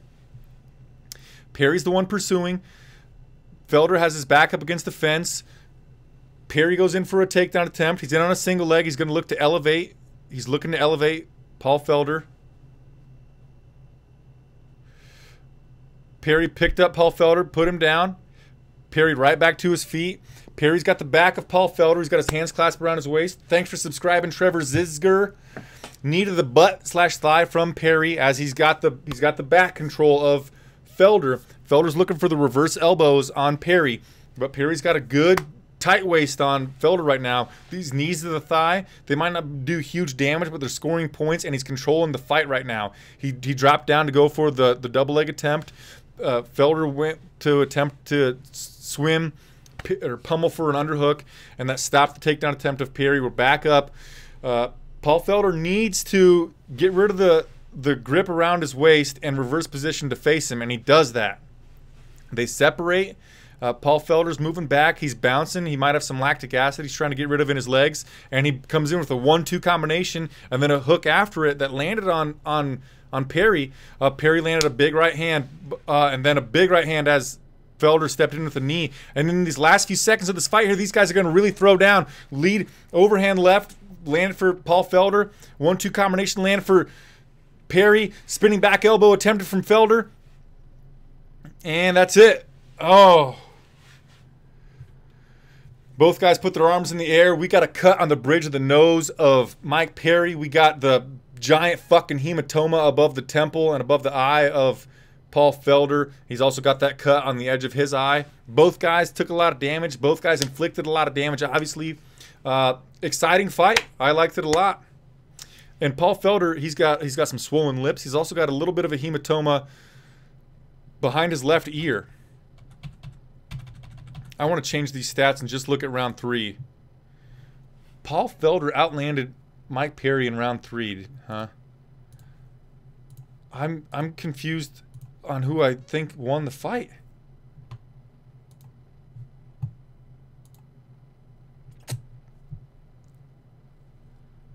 Oh, Joe Rogan saying how it was a great fight.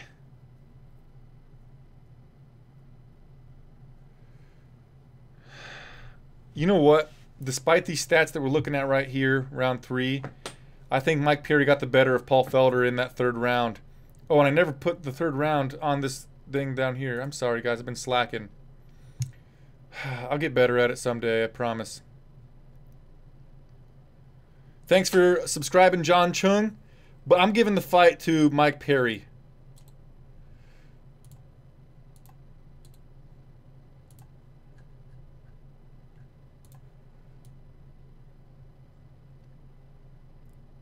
John Annick says that Paul Felder will probably go back down to lightweight.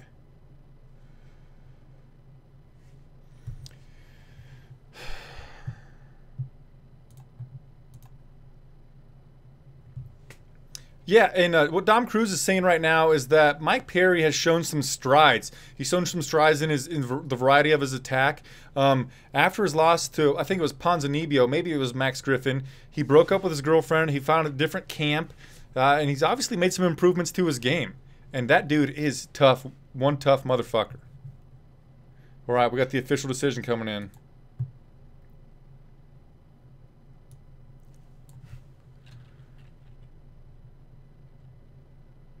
$29-28 Perry. $29-28 Felder.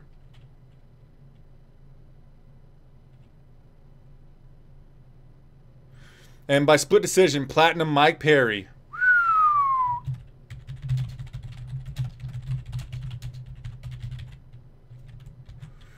Joe Rogan's with the winner.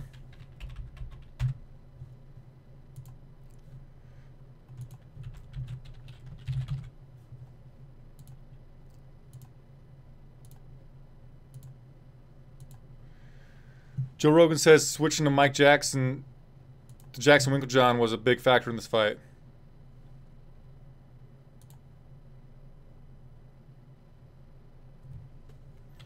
Mike Perry says this is his first decision victory. Didn't see that coming. He says Paul Felder's really tough. He's only been at Mike Jackson Winklejohn's for 2 months, and he's got a lot of learning to do.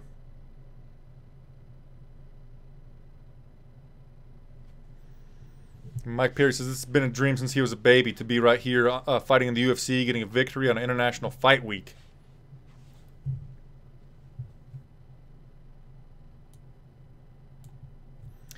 He says Paul has great skills, and he's a big lightweight. Mike Perry says he's got to figure some things out, get back to the drawing board, and Mike Perry says he thanks God for giving him the tenacity, the will to overcome that he's given him in this life. Mike Perry says we look forward to seeing you again, or Joe Rogan says we look forward to seeing you again, Mike Perry. Fun fight, fun fight. Deserved victory for Platinum Mike Perry, I believe. Very impressive performance from Mike Perry, in my opinion. I said it a bunch of times coming into that battle. When you guys asked me what I thought about the matchup, I thought that the diversity with which they were approaching this fight would be an advantage for Paul Felder, not for Mike Perry. Perry obviously hits hard. Perry obviously can take a lot of punishment, but he showed some diverse attacks. He showed some intelligence, feinting, moving, diverse attacks, mixing in his wrestling. He showed a lot of power with his wrestling. Impressive performance from Mike Perry.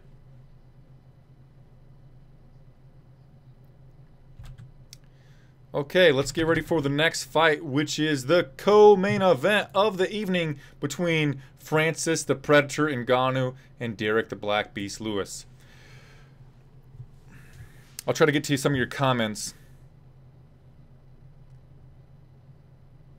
What's the beer, Ralph?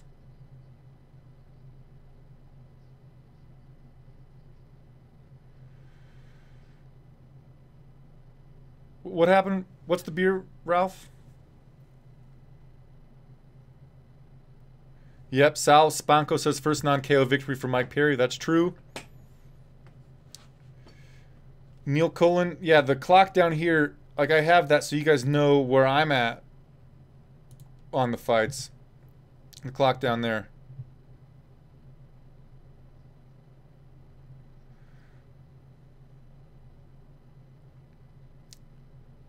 Eric Dominguez is liking this fight card better than the UFC 225 thus far. Yeah, I suppose. Rob Amon scored that fight 29-27 for Mike Perry. We got to remember that we're in Vegas and we like basically can't use the 10-8s, you know?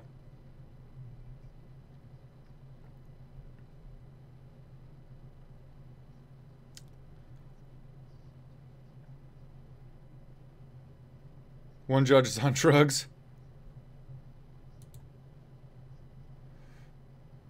Oh, I forgot shit. Yeah. Commentary fumbles. I'm not like I've had half a beer. I got fumbles.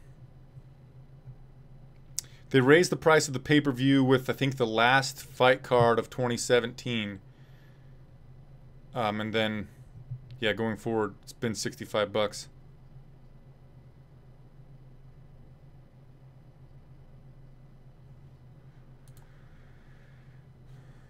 And they're making us watch a Dana White's Tuesday Night Contender Series promo, I think.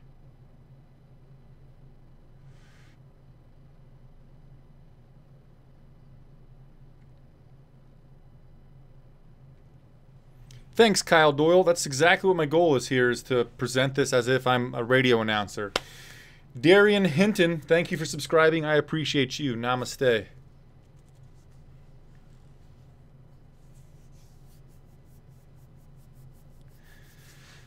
Thank you, Kleber Semedo, for subscribing. I appreciate you. Neil Coolin with probably my favorite comment that I've read lately.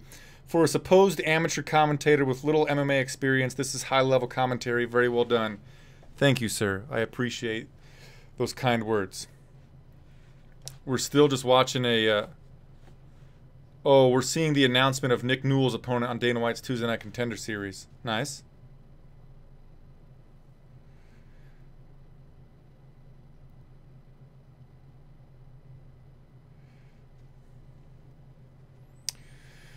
Nick Newell. I wasn't paying attention to who his opponent would be. So Sean Shelby's at the fights tonight.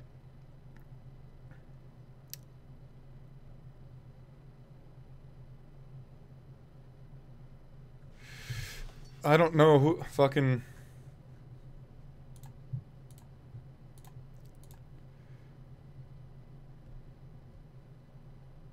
Alex Munoz. On July 24th, Nick Newell will face Alex Munoz on Dana White's Tuesday Night Contender Series. Also, Crute versus Birchler and Hughes versus Appalette. Who the fuck knows?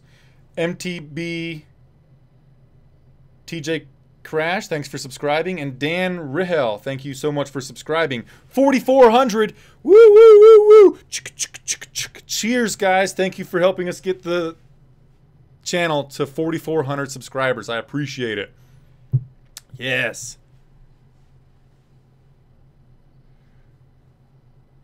Where the fuck's my... there's my cursor. Darth 6598's going to the store before the fight. Does anybody need anything? Yeah, I could really go for some pretzels and some mustard dip. Thank you. All right, we're going to look at the hype video for the heavyweight bout that is up next between Francis the Predator Ngannou and Derek the Black Beast Lewis. We can go over the tail of the tape. Ngannou's 1 inch taller. He has a 4 inch reach advantage with his arms, a 1 inch reach advantage with his legs. And he weighed in 10 pounds less than the 260-pound Derek the Black Beast Lewis.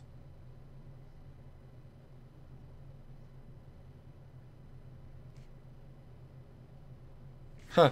Francis Ngannou said he wanted me, he got me, and now he's going to get what goes with it. Which I'm guessing he's saying is a knockout.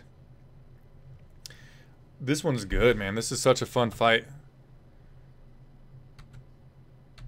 The odds have Francis the Predator Ngannou as a minus 290 favorite. 295 favorite. And the comeback on Derek Lewis is plus 265. Some prop bets, you say? Well, let's look at those. Over 1.5 rounds is plus 132. Under 1.5 rounds is minus 147. fight goes to the judges is -1. No, fight does not go to the judges. It's -565. The comeback on the fight does go to the judges is +410.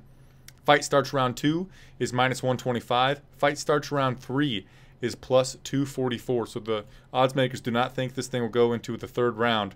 And Ngannou via KO or TKO is the best prop bet you can get at -165. Thank you for subscribing, Angry Koala. I appreciate you. Namaste. Let's check. I gotta check this something. I'm gonna retweet Synchronic here. Mustard dip is for anal takers. That's fine, Alan.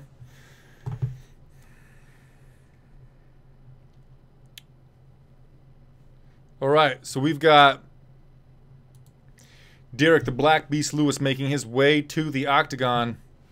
We're seeing a lot of his knockouts. Marcin Tybura knockout. And his beast thing. Bow. He's in the Flyin Brian J prep point. Let me change this over to the live stats, my guys.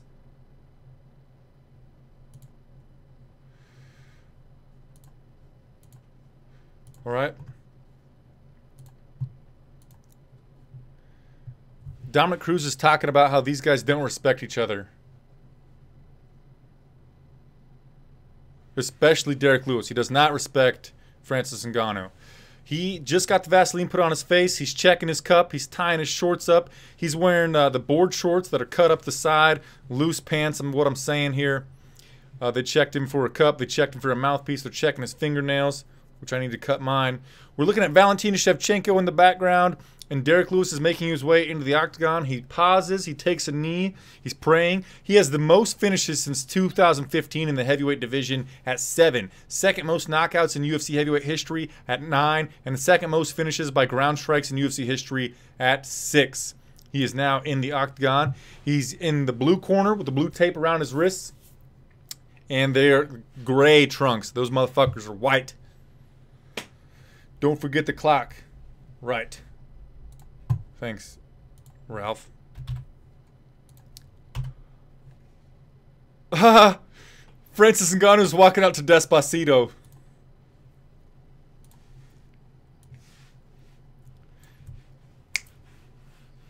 I wish I spoke Spanish. I'd sing it to you. You know I would. Uno cuando pero te tapo. I don't know what I'm saying. I'm not. Well, I wasn't saying anything.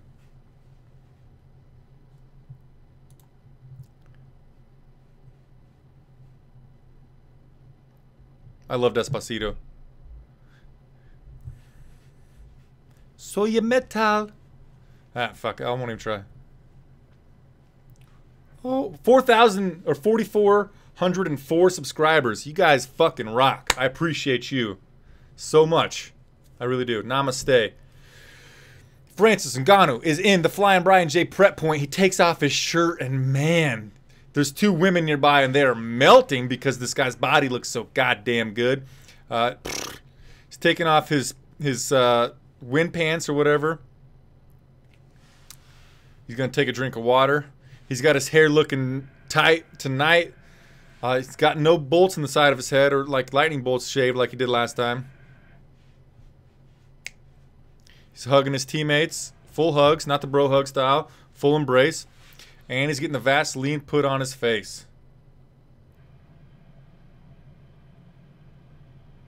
I have the results down there, guys. It's like if you follow my finger, they're over there.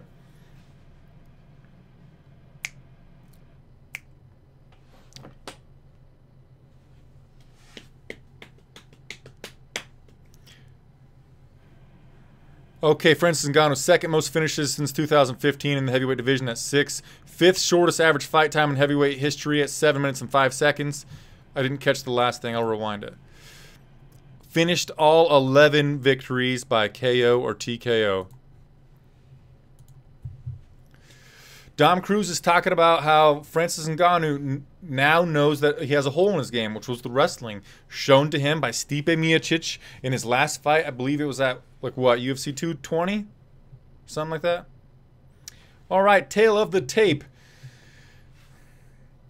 Derek Lewis weighed in at 264.5. Francis Ngannou weighed in at 253. Ngannou has a 4-inch reach advantage with an 83-inch reach, and he is 2 years younger than the 33-year-old Derek Lewis. The tail of the tape is brought to you by mma-mania.com. Go to mma-mania.com for all of your mixed martial arts needs. The #1 best clickbaitiest site in mixed martial arts. And Bruce Buffer has the microphone. This is the co-main event of the evening.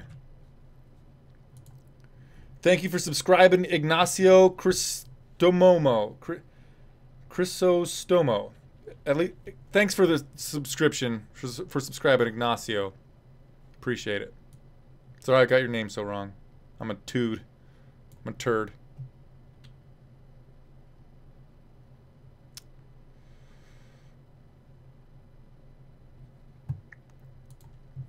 All right, we're introducing the blue corner. He stands 6 feet 3 inches tall, weighing in at 264.5 pounds. Fighting out of Houston, Texas, by way of Houston, Texas, he is the scariest looking motherfucker in the world, Derek the Black Beast Lewis. All right, I made up, like a large portion of that. Now, fighting out of the red corner, he's a handsome looking man with a body that looks like a Greek god, standing 11 foot tall. Now he's 6 foot 4 inches tall with a professional record of 11 wins, 2 losses, weighing in at 253 pounds, fighting out of Las Vegas, Nevada, by way of not Las Vegas, Nevada. It is Francis the Predator Ngannou. Thanks for subscribing, Marama Ringland, and also GBRIC and Pearson MG17. I appreciate it. Sorry for that terrible job I just did. I got the clock, guys. I'm on it.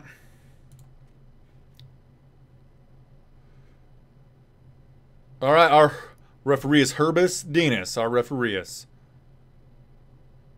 You ready to fight? Boom, let's get it on.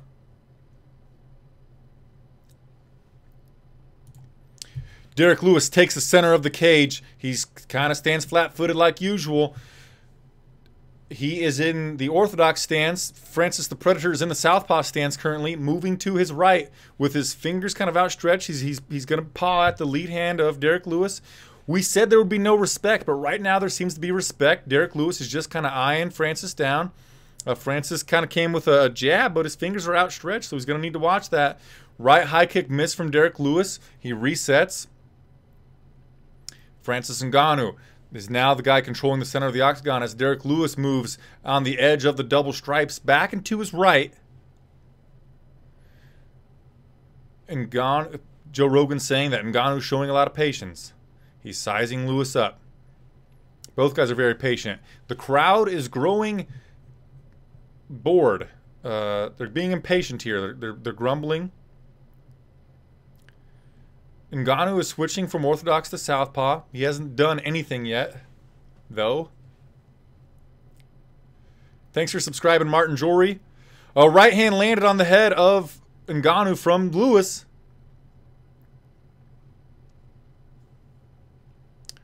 Dominic Cruz is saying that Lewis needs to fire on that more because this is not the Predator Ngannou's normal stance in the southpaw. So when he's in the southpaw, Dom Cruz says that Lewis needs to be firing on that side, on the right side. Okay, Ngannou back to the orthodox stance. Derek Lewis with a jumping switch kick, or just a switch kick up high. It was blocked on the hand of Ngannou, but that was a high profile or a high output striking technique attempted by Lewis. Didn't do the damage, but there it was pretty neat. Okay, Lewis, both guys are in the orthodox stance now. We've got Lewis circling to his right. He's close to the fence. He's just backing up close to the fence now. Ngannou's got a wide stance. Just a switch kick to the body from Lewis. Ngannou's got the wide stance with kind of leaning over his front foot. Derek Lewis is standing pretty tall with his torso. His feet are pretty close together. Front kick barely missed, attempted by Lewis. The crowd's growing a little bit restless there. At the peak of their restlessness was when Lewis threw that front kick. Lewis is backing up and to his right. He about tripped over the corner there. He feinted an outside low kick, or maybe he tried it, but it was nowhere close.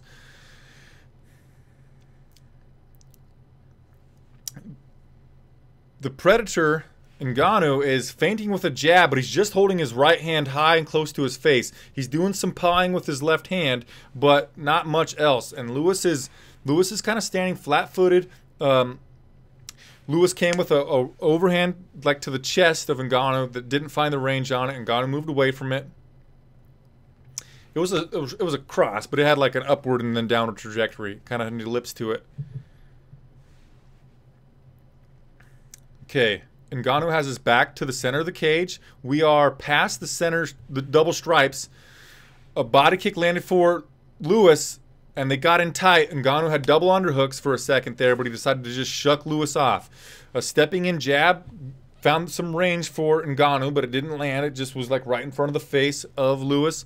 Lewis tried a front kick to the body or snap kick to the body of Ngannou. No dice. Did not have the range on it. Outside low kick landed for Lewis. Ngannou's just stalking him. Ngannou went with a jab to the body of Lewis. Now Lewis decided to go back into his left. We're on the outside of the double stripes. Lewis came away from the cage with a 1-2 combination. The two like almost caught Ngannou, but it was caught on the glove.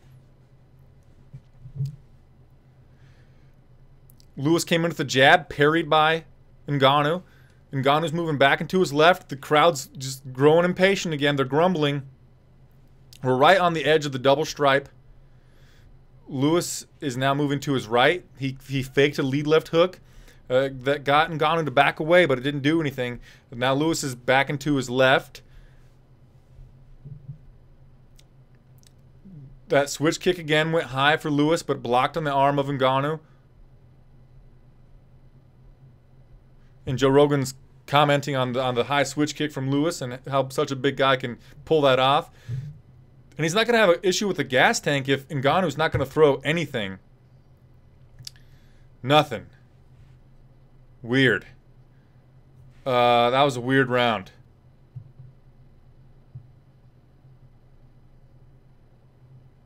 Weird. Yeah, guys, I have the results down over there. Maybe I need to make them more noticeable. But I think that's a... Lewis was the only person who threw anything with any substance or meaningful. Oh.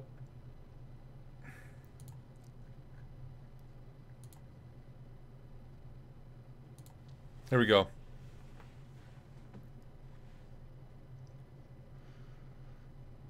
Lewis's corner is saying, I love you, buddy, but you got to fight through that shit. Thank you for subscribing. No Bus Guy 28.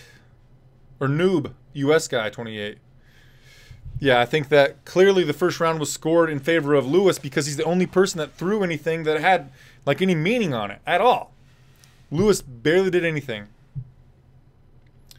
Oh, Derek Lewis was saying that his back is bothering him. He retired once from MMA because his back was hurting him. After he fought Mark Hunt, was it?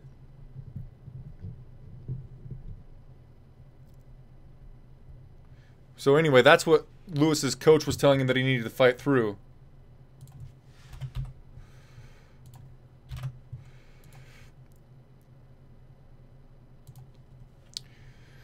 Okay, we're in the center of the cage, right on top of the monster logo. Both men are in the orthodox stance. In round 2. Thanks for subscribing, Cash Hughes and F Vega, Michael Howell, James Yan. Appreciate all of you guys for subscribing. Martin Yori, or Jory, appreciate you. Okay, so we've got Francis Ngannou has the center of the cage. Lewis is backing up. The crowd is really growing restless. Boo! Hiss! Hoo! Hoo!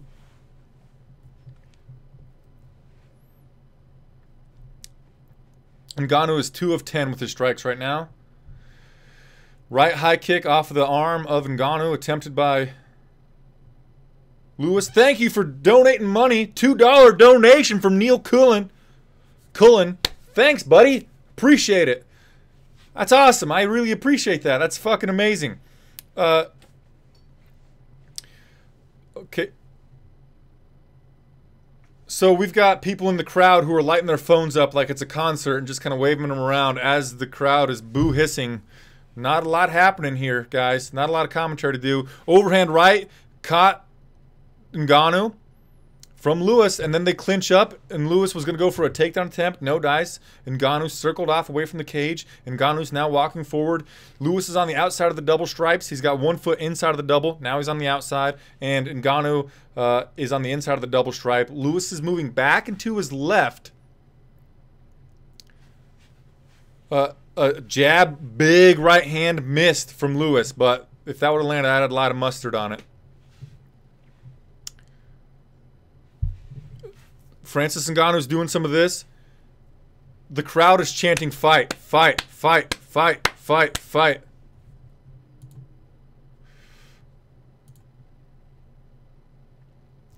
And now they're booing again. Left high. Thank you for subscribing, Jay-Z. I appreciate it. Not a lot happening here. Ngannou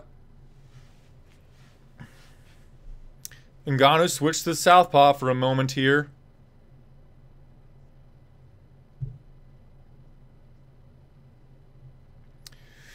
They're touching lead hands. Ngannou's backing up. We're in the center of the cage now. Lewis is kind of walking forward.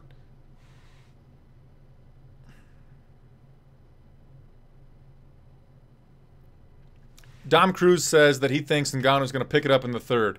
He's hoping that he's going to do that. So the only thing he can think of is he doesn't want to get tired because that's what happened to him against Miocic. And now he's just kind of conserving his energy.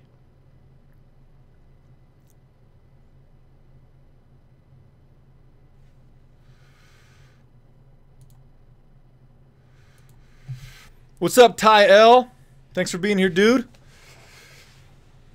Thanks for subscribing, M. Cold Us. Ngannou went with a jab to the body of Ngannou with a jab to the body of Lewis. Lewis backed away from it, didn't get it. Lewis came with an outside low kick that landed. Ngannou tried a front kick to the face that missed.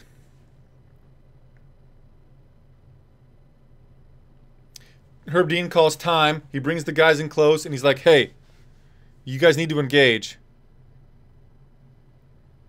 Don't get me involved. Make me take points. Do this on your own. Time to fight." Herb Dean just gave a warning for timidity. Wow. Fucking wow. Thanks for subscribing, Brian Laws, Rock and Rolla 885, and Brandon Bradburn. I appreciate it. So we just had a warning for timidity in... Oh! Switch kick high again for Lewis. Went underneath the armpit of Ngannou. Ngannou caught Lewis with a jab to the face. These guys might turn it up here, but I think both of them are scared of being knocked out. Lewis came with a lead left hook and a right behind it that didn't find the range. Ngannou backed away from it.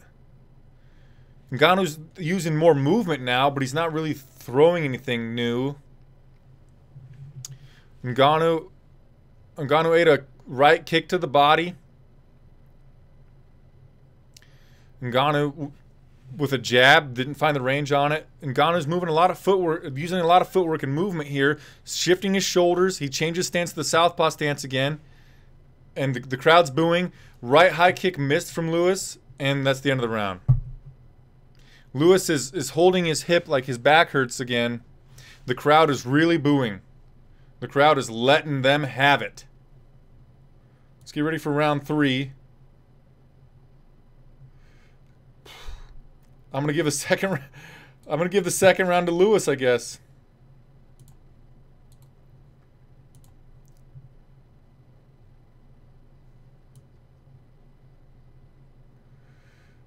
Ngannou's corner says we might be down 2 rounds. I need you to stop him, put him on his ass in this last one.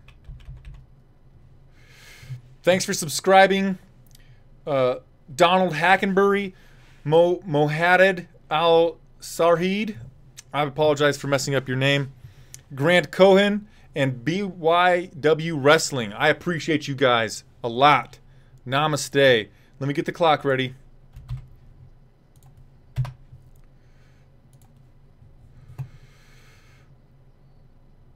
Oh, I put the score too low.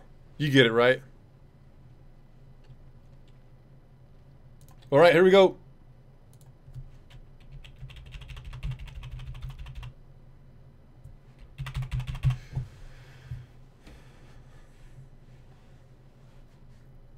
Okay, we're in the center of the cage. Joe Rogan's acting like we're never going to see the old Francis Ngannou again. He's being too timid here. He went with a jab, didn't find the range, didn't find the face of Lewis. Lewis with the side kick to the thigh of Ngannou. Now an outside low kick to the lead leg of Ngannou. Another outside low kick from Lewis on Ngannou. We're looking at total strikes. Ngannou's 6 out of 25. You can kind of see him, but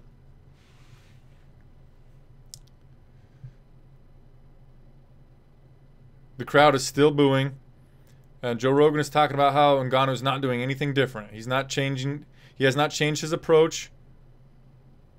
Left high kick on the forearm of Lewis. So Ngannou threw a left high kick finally. There we go.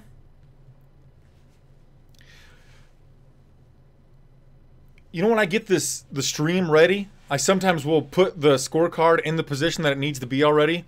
But I don't do it for the heavyweight fights usually, because how often is it going to go the distance? Herb Dean is calling for action again. Inside low kick landed for Lewis. We're in the center of the octagon, right on top of the monster logo. Lewis went with a jab overhand right that missed, and he went for a clinch, and Ngannou just backed away from it. Ngannou's holding his guard really high on the right side. He's being very cautious with his guard on the left too. Anytime Lewis acts like he's going to do a rush forward, Ngannou brings his hands up and backs away. Same thing for Ngannou. He feinted with a high kick, and Lewis backed away from it.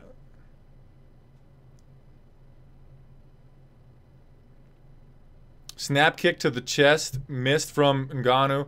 Right high kick missed, well, it was on the forearm from Lewis on Ngannou's forearm. It was the left side though. Leg kick missed from Lewis.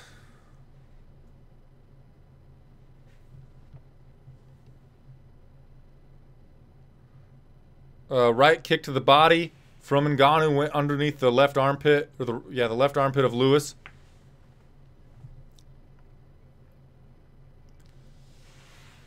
Derek Lewis's corner is saying that when Ngannou goes to the southpaw stance, he just wants to throw the rear hand uppercut. And what they're saying is that when Ngannou switches to the left side, that he needs to throw his right straight or his cross on Ngannou, because his defense isn't as good on that side, and that he's just trying to do that uppercut, and he needs to get there before Ngannou does.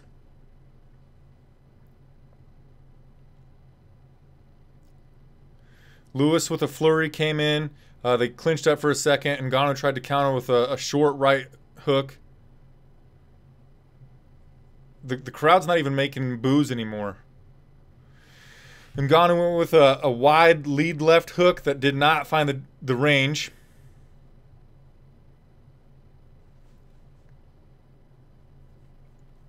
Thank you for subscribing, Danny Akers. I appreciate it, buddy.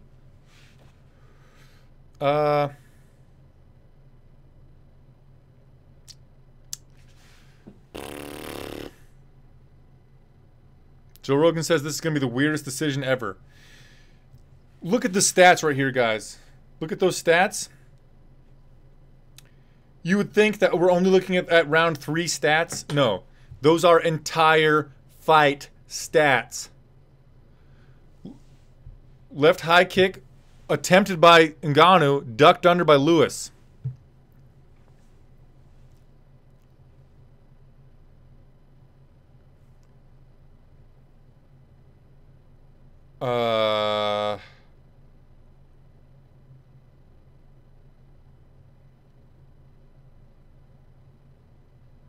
Remember when we thought, like, I've wanted this fight to happen for a long time. Since Francis Ngannou came into the UFC, I thought, you know who would be a fun fight for him to have would be Derek Lewis. Lewis clinched up and hit Ngannou with 2 knees to the body, then an outside low kick. Lewis is going to turn it up in these last few seconds here, I think.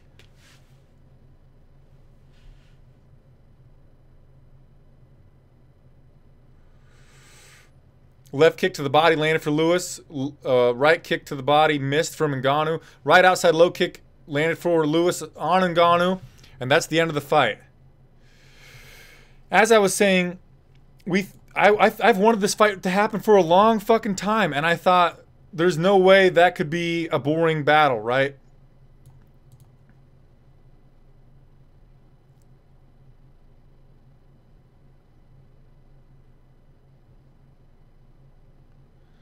Joe Rogan says this might be the worst heavyweight fight he's ever seen. The worst. Name one worse.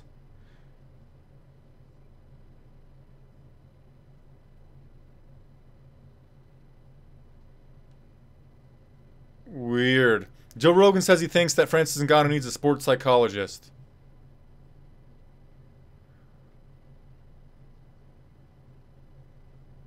Weird.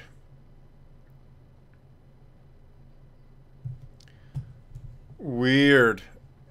Thanks for subscribing, Cash Gear. You're the man. Or lady. Crash Gear. 700 Gabriel. What's up, my dude? Drew Levine. I appreciate you for being here. Thanks for subscribing, Crazy Genius 239.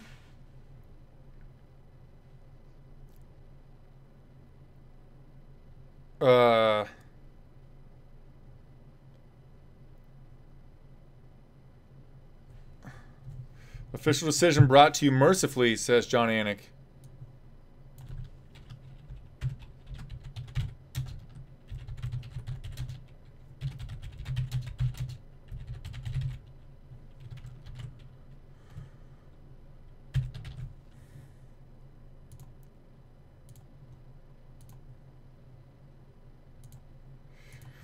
(29-28, 29-28, and 30-27 unanimous decision in favor of Derek Lewis. Thanks for subscribing, Wally Letstico. And Joe Rogan's not going to interview him. That's how bad it was. Joe Rogan's not going to interview him. Wow. Say hi to John. What's up, John Shaw? Can't show the fights, dude. Notorious Nugs, what up? Chiefing it up, brother. Thanks for subscribing. Namaste, bro. Wow. That was a hell of a fight, right? Really, really boring. Hey, if you guys haven't already, please give the stream a thumbs up. I haven't looked and seen how many thumbs up we've got lately. I don't even know if I have it up. Yeah, I've got it up. 71 thumbs up. All right, cool. Thanks, guys. And also subscribe. I need the thumbs up because it helps people find it. Joseph Jagatic, thanks for subscribing. Carlos Heleno and Michael Steele, thank you guys for subscribing. Cheers to you for being intelligent YouTube users and being here with me. I appreciate it. I really do. And guys, you know, my goal here is to provide you with an alternative to purchasing this pay-per-view. And after watching Derek Lewis versus Francis Ngannou, I think you made a wise choice by not spending your hard-earned cash on that bout. What the fuck? Dave Nothing says, hard to masturbate to this. Hey man, anything's possible. Well, first of all things are possible through Jesus Christ. So write that down. Mac off of It's Always Sunny. Samantha Goldie, thanks for being here, Goldie. You're a doll. All right, so next up, we've got the main event of the evening. It's a super fight. We've got the light heavyweight champion of the world challenging the heavyweight champion of the world for his belt. Stipe Miocic is the heavyweight king, and he's putting his belt on the line against the 205-pound champion, Daniel D.C. Cormier. This is going to be a fun fucking fight, I think. I thought the last one was going to be sweet, too, but I was wrong there, so. Who the fuck knows? We'll get the stream set back up. All right, we're set up, guys. Who are you picking to win the main event? and still heavyweight champion, or and new and 2 division champion, the second person in history to become a simultaneous 2 division champion. Do you think Cormier makes that happen and he joins the notorious Conor McGregor in the champ category? Who you got, guys?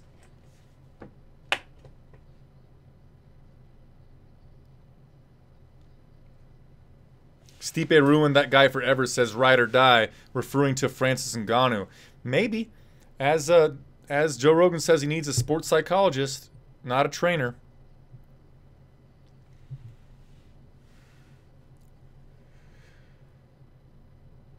Uncommon Core Sense, thank you for subscribing. Francis Whitesides, thank you for subscribing. And Posty Man, cheers to you. You are the man. Thank you for subscribing.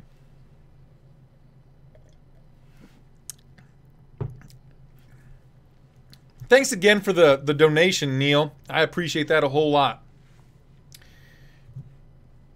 If anyone wants to donate to the stream, I'm gonna leave the money in my PayPal until I get like $100 in there or something, and then what I'm gonna do is donate half of that money to, like, I think $100 will be the minimum, so I can donate $50 to charity.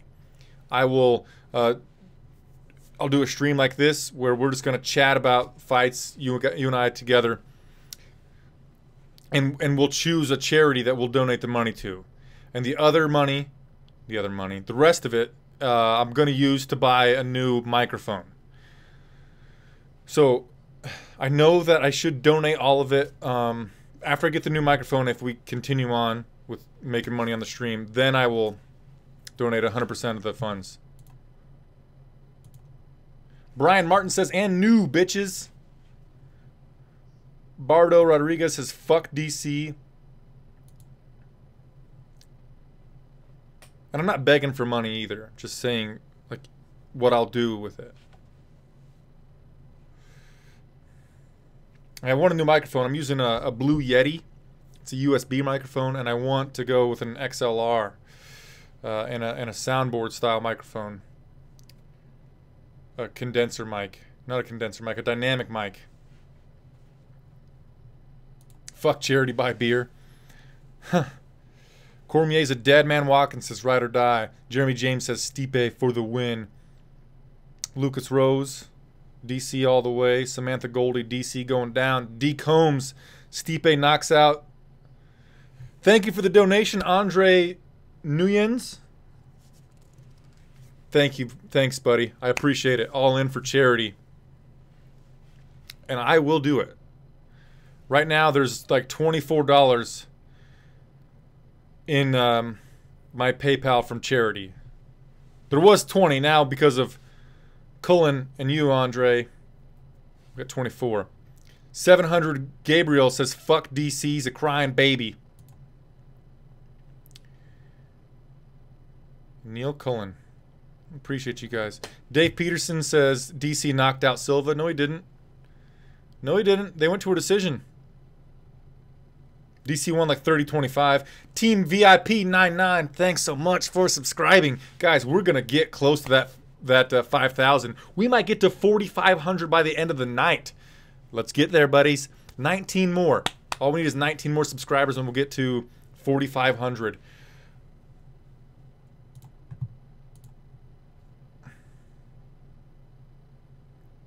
Right now we're watching a hype video. Cormier says he's beaten a lot of top 5 heavyweights in the heavyweight division. Greg O'Connor. Yes, hang loose, my buddy. Thank you so much for subscribing.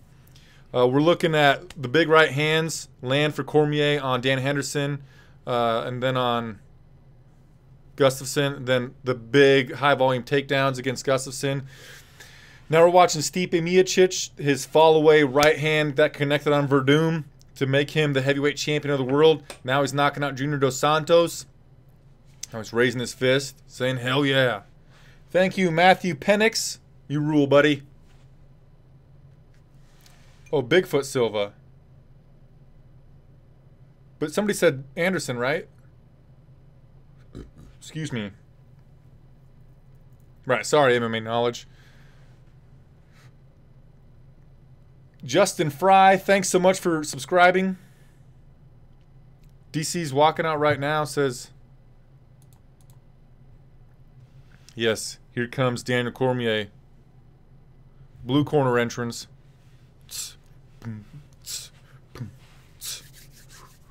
Here comes Cormier. Yep. Making his way to the cage.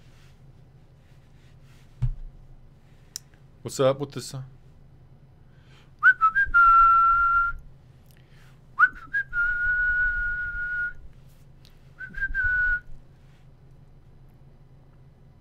God, I love Daniel Cormier.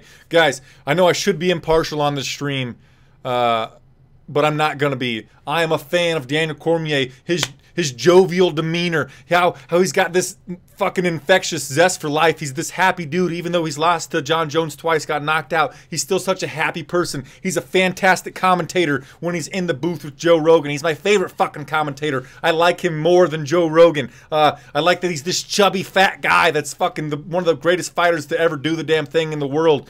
He doesn't take himself too seriously. I just love Daniel Cormier. So I'm cheering for him. But don't get me wrong, I will not be upset if he loses to Stipe Miocic here. Anyway, and I like Stipe too. Stipe used to, on like Wednesdays, he would interact with people on Twitter before he was the champion, and I would be a part of that, so that was a lot of fun.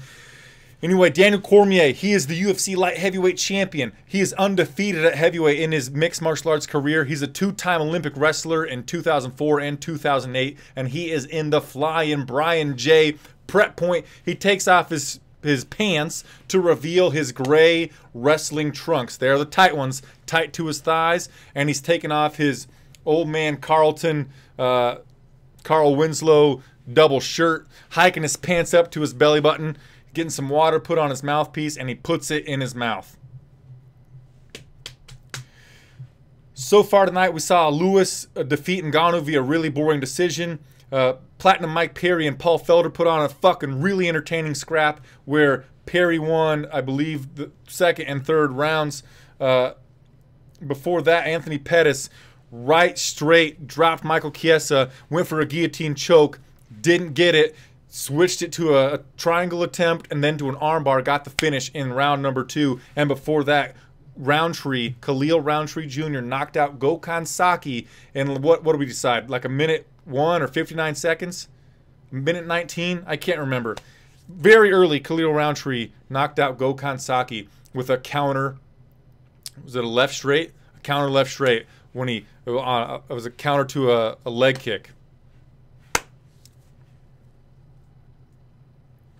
And Daniel Cormier, who weighed in at 246 pounds, even though he is the 205-pound champion, is now in the motherfucking octagon, circling, looking pudgier than ever. He's a thick fucking dude. He's got tree trunk thighs and a barreled chest and belly. He's hiking up his shorts really high. Man, I'm sure they're touching his belly button.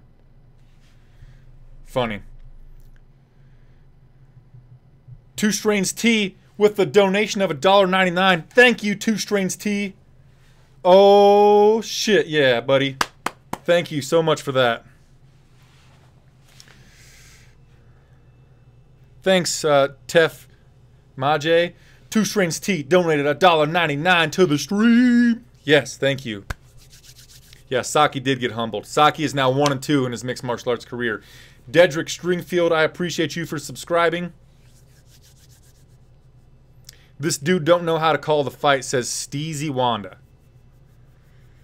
Fine. And now Stipe Miocic is on his way to the cage. He is the reigning, defending UFC heavyweight champion of the goddamn world.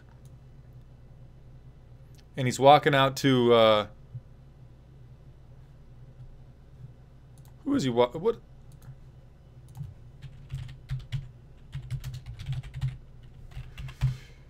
He's walking out to Machine Gun Kelly till I die. Because he's a Clevelander just like Stipe Miocic.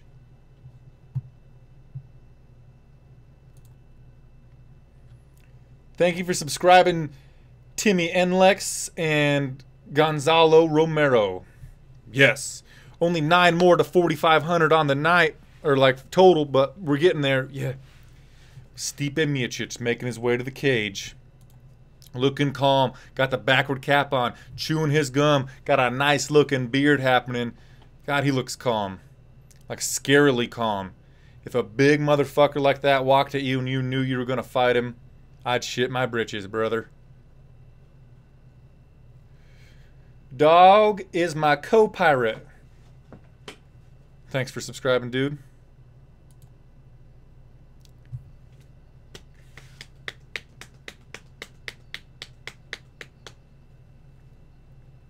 What up, what up?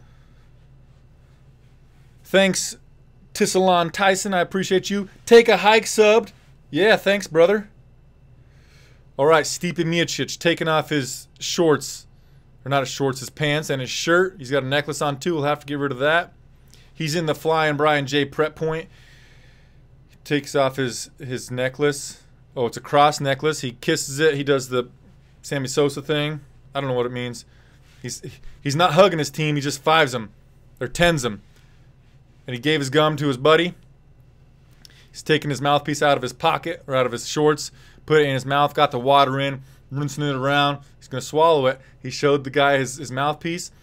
Vaseline on the right, Vaseline on the left, Vaseline on the nose, Vaseline on his cheekbones. He is the heavyweight champion of the world with a UFC heavyweight record, 3 title defenses. He has a 6-fight win streak, #2 pound for pound fighter in the world. He has finished 14 out of 18 motherfucking victories. I apologize for the cursing, but I'm probably not gonna stop.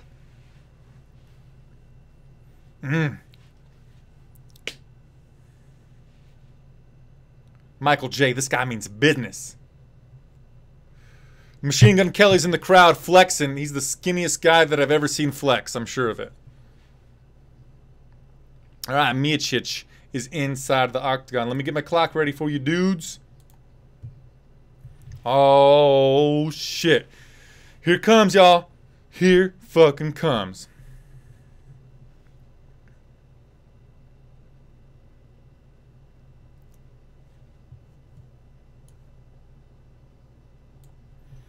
All right, till I die, we are inside of the octagon, and the tail of the tape is brought to you by mma-mania.com. For all of your mixed martial arts news needs, visit mma-mania.com. We got a little bit of everything. The #1 most clickbaitiest site in the world. We love it. Be there, mma-mania.com. The height, Miocic is 6'4", Cormier is 5'11", and Miocic has a 7.5-inch reach advantage as he steps in there with an 80-inch reach. Cormier weighed in 3.5 pounds heavier than the heavyweight champion, Stipe Miocic.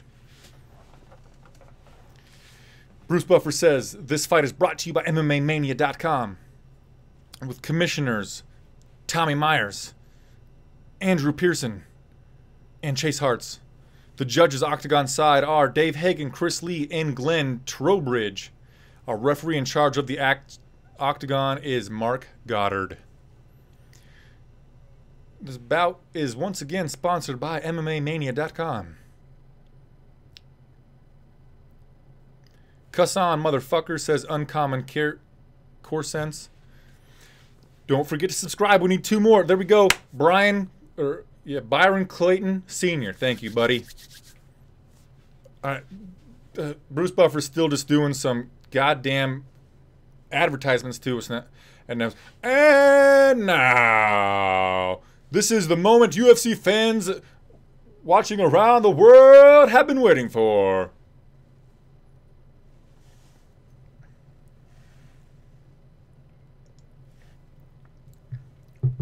When I get really hyped, I talk faster than usual. I already talk pretty quickly.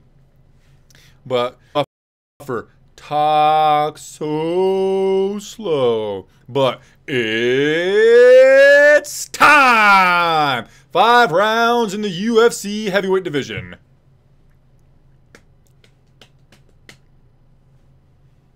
Oh, this is for the UFC heavyweight championship of the world. Introducing first, fighting out of the blue corner. This man is a wrestler with a professional record of 20 wins, 1 loss, and 1 no contest. Standing 5 foot 11 inches tall, weighing in at 246 pounds. Fighting out of San Jose, California with American Kickboxing Academy, he is the reigning UFC light heavyweight champion of the world, Daniel DC Cormier. You know, I'm not as good as Bruce Buffer, and I fudged up a few times there. Apologize, dudes. Thanks for subscribing, Dennis Marotta. And we hit our goal by a lot. Oh, Dennis Marotta, Ernest Hernandez, and Lucas Nicholson. Thanks a ton, my dudes. Fighting out of the red corner, a mixed martial artist with a professional record of 18 wins, 2 losses. Standing 6 foot 4 inches tall, weighing in at 242.1 pounds. Fighting out of Independence, Ohio, he is the reigning, defending, undisputed UFC heavyweight champion of the world, Stipe Miocic.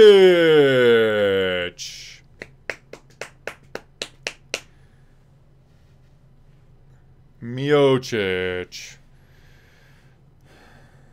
Thank you for subscribing, Chongin and Todd Sparks.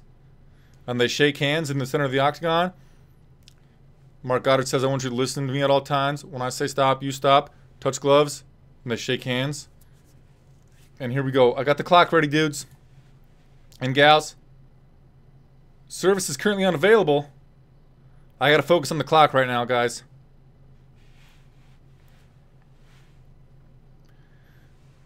There we go.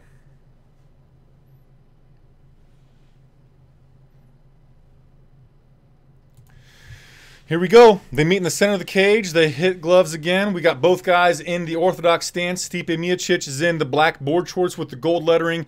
Daniel Cormier in the gray wrestling trunks. He is moving to his right.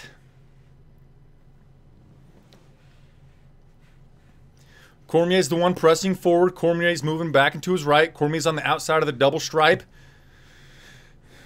The chants in the crowd are for DC, I think. Miocic is closing the distance. A couple of right hands land on Cormier. Cormier is looking for the clinch. Cormier goes for that inside low kick and then tries to get in on that clinch again. Outside low kick landed for Cormier. Miocic is moving forward. Inside low kick lands for Miocic. He comes in with the right hand. It caught Cormier. He presses Cormier up against the fence. Miocic has the right underhook. He's pressing DC up against the fence. DC has his hand over the head of Stipe.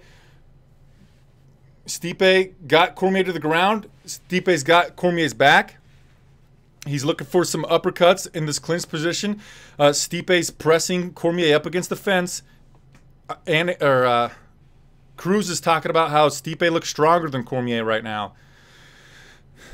Miocic has the right underhook and he's pressing Cormier up against the fence. He did a shoulder bump against Cormier up against the fence here. And Miocic is controlling the right wrist with his left hand of Cormier.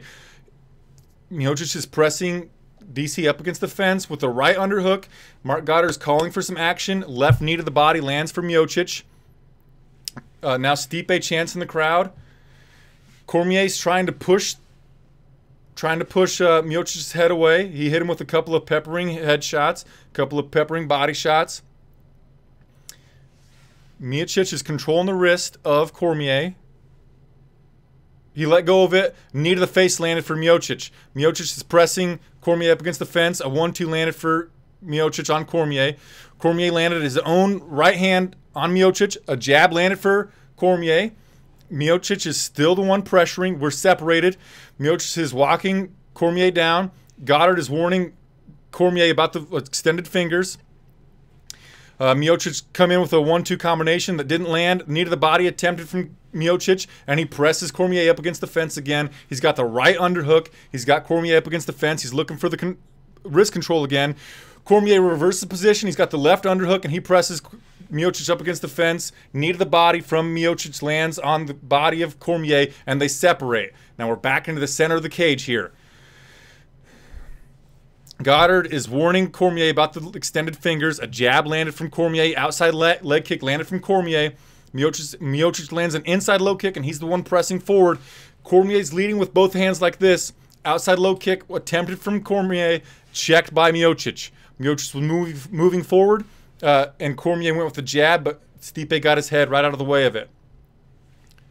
Right hand landed like above the ear from from Stipe on Cormier. A jab landed for Miocic. An overhand right missed from Miocic. DC got a couple of right hands on Stipe. A 1-2 landed for Cormier on Stipe. Stipe's moving back into his left. Cormier's the one moving forward right now. Stepping in jab, leaning in jab, missed from Cormier. Cormier's trying to grab the fingers and close the distance. Cormier landed an eye poke on Miocic. Goddard calls timeout because Cormier eye poked Miocic. Whew. Nobody's dominating.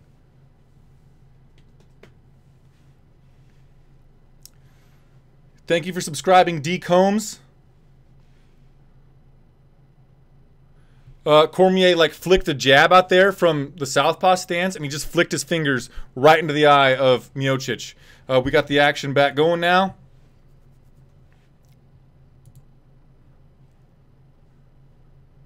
Goddard warned Cormier again about the fingers. Close the hand, Daniel. Switch kick to the body landed for Cormier.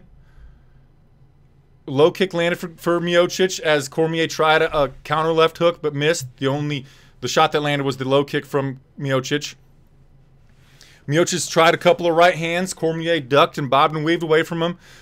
Inside low kick landed for Cormier. Right hand landed for Cormier. We're in tight in a phone booth. 1-2 landed for Cormier, and Miocic comes in and clinches. Oh my God! Oh my God! Cormier! Oh my God! Daniel Cormier knocked out Stipe Miocic! Daniel Cormier knocked out Stipe Miocic! Daniel fucking Cormier knocked out Stipe Miocic! A right hand fucking dropped him, and then a couple of ground pound strikes after that.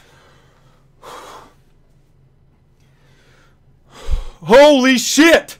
Holy fucking shit! Daniel Cormier is the heavyweight champion of the world. I gotta calm down.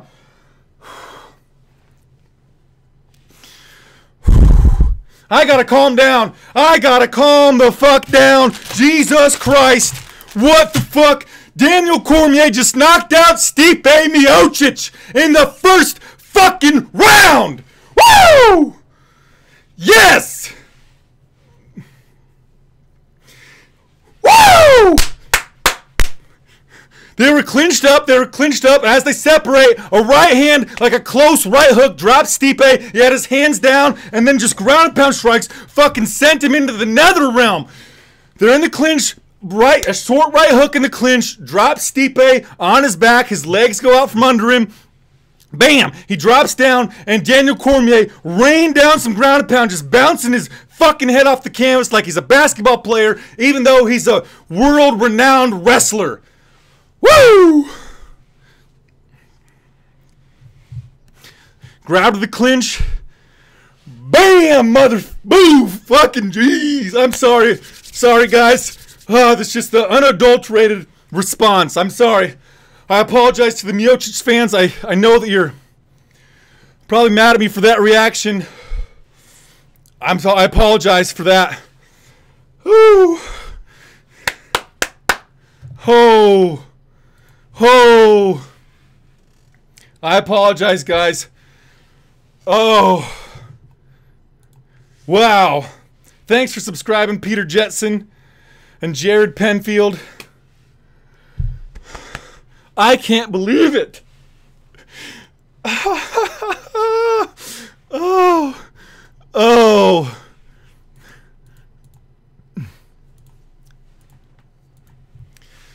Cormier's walking around the cage with his hands raised in the air, rightfully so. He's wearing the gold shirt that says he is the champion, and he becomes the second person in UFC history to have simultaneous belts in 2 different divisions alongside champ Conor McGregor. So now we got champ Daniel Cormier.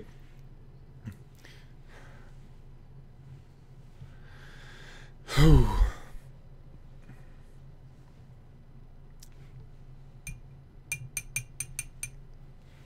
Thank you all for being here. And again, thank you all for being here. I appreciate it.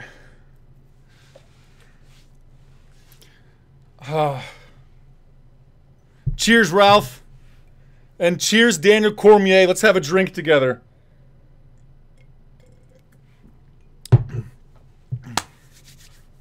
Referee Mark Goddard stalled a cop to the contest. 3 minutes and 33 seconds of the very first round. The winner by knockout, Daniel, and new UFC heavyweight champion of the world, Daniel DC Cormier. Oh, yes. Yes. I'm shocked too, Nicole. I really am. Wow, I can't wait to listen to this post-fight interview, guys.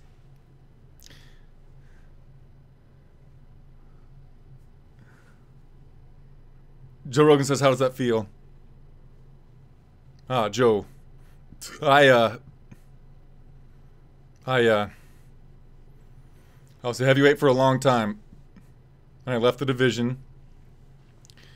I never knew what I could become. But tonight I got the answer. I'm a 2-division champion, baby.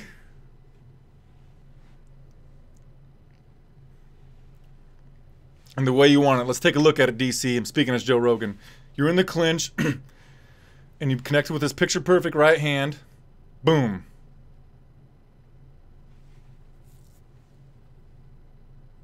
He said that we noticed in the study that Stipe backs out of the clinch with his hands a bit low.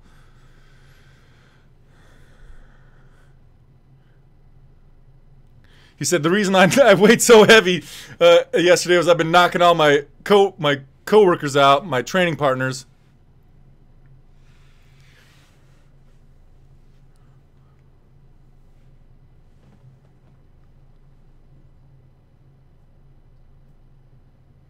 Joe, I'm 39 years old. 10 wins by knockout. I've been second a lot of times. But today, I finally accomplished everything.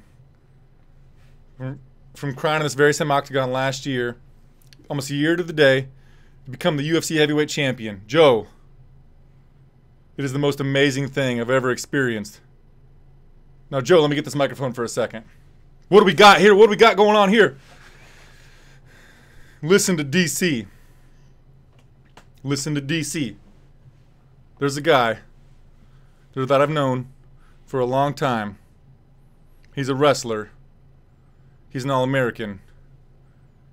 He's a former UFC heavyweight champion. I never thought I would fight him. But Brock Lesnar, get your ass in here. Oh shit, Brock Lesnar's actually going into the cage right now. Brock Lesnar's in the octagon with Daniel Cormier. Brock Lesnar just shoved Daniel Cormier. Ooh, Brock Lesnar just pushed Daniel Cormier. Push me now.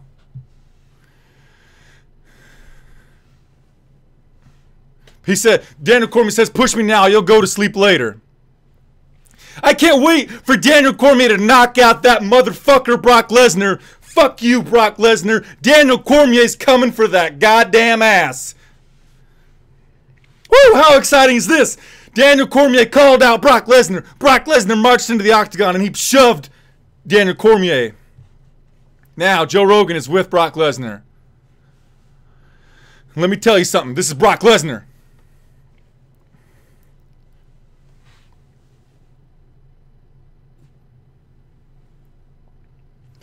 Brock Lesnar just called Miocic a piece of shit. And he says, DC, I'm coming for you, motherfucker.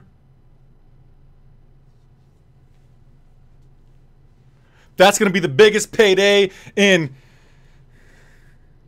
Brock, get out of my octagon. We got some pictures to take. Ooh, the champ's got the belt around his waist, and he's got the belt hoisted high. So we're going to get Daniel Cormier versus Brock Lesnar next, probably, folks. Let's start speculating who's going to win that fight. Who do you think's going to win between Brock Lesnar and the champ, Daniel DC Cormier? Tell me about it in the comment section down below. And why haven't you subscribed to the channel yet? If you're here with me now, you know that I'm bringing that good content.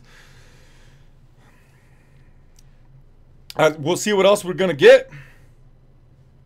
Brian Ring says, God love it. Mike Groove says, get that money, DC. Get that money, DC. John Shaw says, Brock can't beat no one. Matt Loco can't beat Brock ass.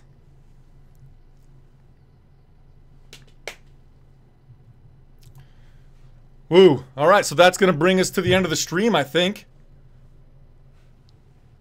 Cormier's dancing with the 2 belts in the center of the cage with his son and daughter. Nice. But I think we're probably going to go to Joe Rogan, John Anik, and Dominic Cruz after we're done looking at a little bit of this. And I'll tell you what they say as well.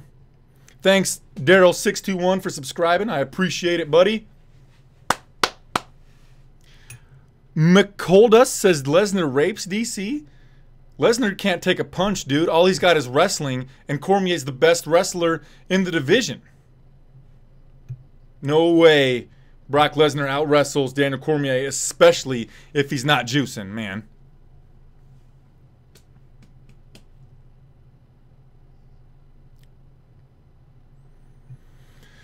Okay, we're seeing a hype video for Junior Dos Santos next weekend's main event.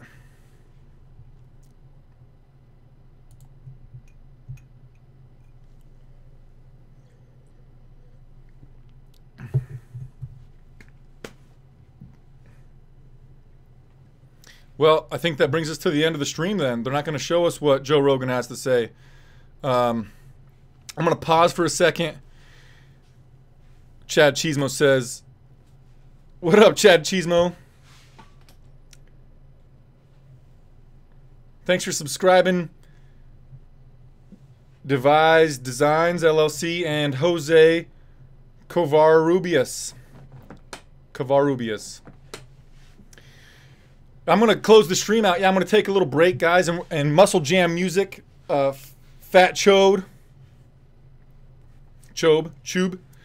Anyway, so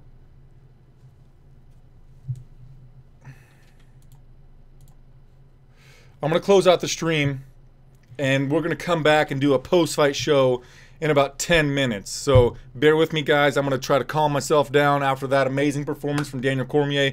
I'll try to soak it in a little bit. We'll come down and we'll recap all the action tonight. So there's that. We'll do a separate stream to recap the fights. Thanks for being here, Melt Slow.